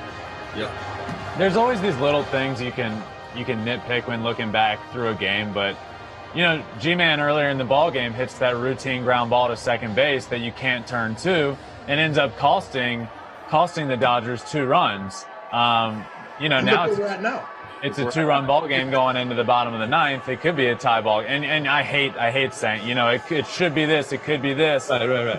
That's a routine double play ball that doesn't get turned. That's now a huge deal. Mm-hmm. Well, that's our job, right? We're supposed to be the Monday morning quarterback, right? We're supposed to question things, and yeah, it's hard because you know for a fact that if he fields that ground ball, then the inning's over and they don't score those 2 extra runs. Well, the score is 6-4 right now, and they're down 2 runs. So for the Dodgers, right, regardless of what's happened, before, this is the time, right? I mean, obviously they're in the 8th inning. They had the top of the lineup, the teeth of their lineup right there, and the Tampa Bay Rays were able to work through that. Right now, they're going to have to make something happen with the bottom part of their lineup. I'm interested to see if he's going to use any pinch hitters coming off the bench because I'm trying to think of who he's got available. Jock's down there. Mm-hmm. That's what I'm saying. I mean, Jock pinch hit, didn't he? When I looked up, pinch hit. I think he pinched it. Yeah, I think he pinched it already. But I think, right now, I mean, it's almost like, look at these guys. This is the thing that I like about the 2020 season as well, that guys have to stay in the dugout, right? They're not able to go up into the locker room, into the video room, right? And for me, this is where the camaraderie of the teams come into play. And I think this is one of the things that I really appreciate about being with the New York Yankees, is that from the moment the first pitch happened, Derek Jeter was coming in and talking to all the guys on the team about what he saw that at bat. And then I came back in and I told everybody what I saw. And then Mark Teixeira came in and he told everybody what he saw. Next thing you know, we're 3 outs in the first inning, but everybody in that dugout knows what to expect. I think that's the part of the ball game that I miss the most, because sometimes you look in the dugout and there's nobody in there because everybody's up in the locker room, they're in the video room, right? Having everybody down in the dugout right now has brought the camaraderie back to the game, and I really, really appreciate that. Yeah. Here we go, guys. So Loop is back out there. Diego Castillo is I was going to say, man, he didn't look like he was ready to go for the first batter. Oh, they got Rios coming in, right? Rios pitch hit? Yeah. Yeah. No, Ben, back to a point you made when you said, when you kind of talk about, you hate to say if you shoulda, coulda, woulda, but, as a starting pitcher, you have to look at it that way, right? Just to walk out of there knowing you did your job. I got the ground ball. I should have been out of there instead of beating your head against the wall thinking, you made the bad pitch. You got the ground ball. The guys just weren't in position. Yeah, true. Is Rios kind of an interesting pinch hit here with Loop on the mound? I'm a little... Well, no, this is his second AB. I mean, he's 0 for 1 already. Oh, okay. Yeah, and Luke's doing a tremendous job, right? Rios is a guy, hit a home run to dead center, but he's able, Rios is good when he's able to extend his arms, when he's able to get full extension. You notice that Luke is really tying him up, as well as he did Bellinger. And now what you're going to see for that punch-out pitch is that sweeping slider down and away, especially with that sidearm angle that Luke's bringing. Wow, good pitch. Wow. So this is Jock's spot in the lineup coming up here. It'd be interesting. Hit, I think, right? It's going to, Jock already did. This is his spot in the lineup coming up here. So it'd be interesting to see, are they going to pinch hit for him here? Ooh, my bad on that call on that sweeping slider, by the way. Yeah, you're bad. Call me Tony Romo, baby. The Romo Stradamus. The Romo Stradamus. How about when Romo, Dak Prescott, bro? I mean, obviously, huge injury, and obviously you wish him the best of luck to get back. But how about when Tony Romo was like, well, you hope it's a cramp. Oh, my God. Bro, that ain't a cramp, Tony. That ain't a cramp, bro. The guy's bone is poking through his leg, and he said it could be a cramp. Yeah, I'm like, bro, that don't look like a cramp to me, bro. That looks like it hurts. You should be positive, Be positive ahead of time. So Barnes pinch hitting here. Mm-hmm. Yeah, this is it right now. I mean, Loop is cruising, right? I mean, we kind of saw Dave Martinez do this with Urias, right? Not bringing in his closer, not bringing in Jansen, right? Kind of going with the hot hand. And maybe this is one of those situations, Rick, that you're talking about with the old school move, the gut move, right? Maybe the numbers don't say so, but he is absolutely dealing right now. Yeah, I mean, he's got a slider working at 87. He just dropped one for... No. Go, ball. Yeah. Oh, man, here we go, bro. Last out, bro. Last chance. They're going to bring Castillo in. You're damn they right. are. Yeah, but I think you're right, Swish. I think leaving him out there, I think it kind of threw him for a loop. I see you, bro. I see your Instagram. Great teller of dad jokes. I see your Instagram, bro. This is my Twitch man, bro. It's my Twitch man, bro. You know what I'm saying? That ball got barreled, and he's taking him out of there. Right? Yeah. Like, all right, that was a little too close. Let's see what Castillo can do. Mm-hmm. Well, I don't think you got anybody else on the bench that can pinch hit right now. I mean, this is a right-on-right matchup. The last thing you want to do is not get this out and have to face Mookie Betts right afterwards. That's what you don't want to have happen. No doubt. The only guy you don't want to face. Yeah, I know, right? And Mookie, I don't think Mookie has any knocks tonight either. So for him to have that amazing game one, and we were going crazy talking about him being the best player in the game and the whole nine, right? Best player in the game. I need you to back up that first game, bro. I need you to back it up with something nasty so we can continue to keep talking about you and pumping you up. So, obviously for me, having the Dodgers winning at 6, I hope he gets an opportunity to get to the plate because I'm telling you, bro, Castillo versus Mookie Betts, game on the line, baby. I want to see that. And then Seager. Woo! I don't think the Rays want to see that, but I want to see that. No. They want it to end right here. They're begging, please get this guy out. Do not flip that We got Chris Taylor coming up. This is the guy. I mean, if you don't get Chris Taylor out, you start sweating bullets in that dugout. Your heart's going to start beating a little bit harder. And it'll be real interesting to see if he comes out throwing strikes. If he doesn't come out throwing strikes, if he walks Chris Taylor, then you bring out Mookie when he's not throwing strikes and losing confidence. Once you're not throwing strikes, you know, Mookie's a very, very smart hitter. If Castillo's not up there able to spot up with his fastball, he throws 4 straight balls to Chris Taylor throwing fastballs. Mookie's going to go up there sitting on something hanging off speed, and you're gonna get yourself in trouble. Pete, right here in this situation, right? I mean, like he's got two-run lead, nobody on base. A solo shot doesn't hurt you. If you're Castillo, are you coming out full flame, fastball pitch 1, or are you trying to wrinkle a little slider in there just to kind of get ahead? Yeah, no doubt. Look, they say home runs are rally killers, right? You'd almost rather give up the solo jack than give up a base hit. Right. You got a guy, you got somebody holding them on, moves the defense, pressure's on. Wow, what a matchup tomorrow. Walker Buehler versus Charlie Morton. Friday. Oh, Friday, that's right. Oh, they got off days now, bro. That's right. Oh, yeah. Are we still going to do a watch party tomorrow night without no game? Let's just do a Zoom. We can do it, bro. We can make it happen, bro. We can have some guests. Coming over to your house, Swish. Come to my crib, bro. Y'all come to my crib. We can do it, right. bro. I'll set up the ring lights for everybody, bro. I need mine. I want some popcorn. That's my guy, bro. That's my guy. All right, here we go, fellas. One more out.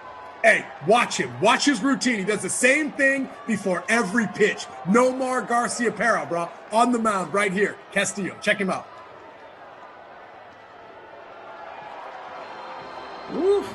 Kind of looks like Johnny Cueto a little bit. I know, right? Get that little shimmy on the mound, you know? So that wasn't a heater at 88.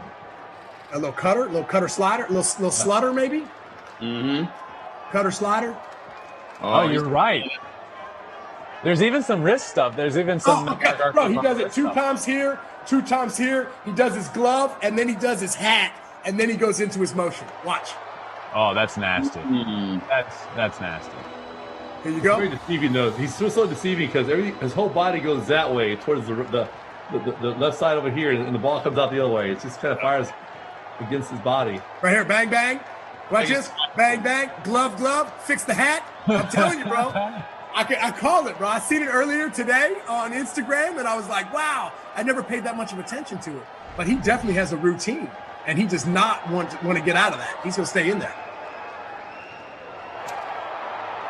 Oh, he did. Yeah. Oh, man. We got ourselves. Well, that's exactly what you needed, right? 3 pitches, shut the game down. That's it. We got ourselves a whole new series. 0-0, basically. 5-game series. 5-game series. Yep. Hey, welcome back. Well, I'm going to sign us off, y'all. Man, this has been absolutely amazing. I'm so happy. Game 2. Ben, you were absolutely awesome today. Rick, you as well. Tino, bro, you are fantastic, man. We just keep getting better, boys. Game after game, we keep getting better. And for everybody at home, thank you so much for tuning in. Catch us back here on Friday for Game 3, Walker Buehler versus Charlie Morton. 1-1 series. It's anybody's series, even though we think the Dodgers are going to win. Tino and Ben think the Braves are going to win. So let's go. It's going to be a lot of fun. We'll catch you guys back here on Friday at 8 o'clock. Tune in. We'll see you then. Can't wait.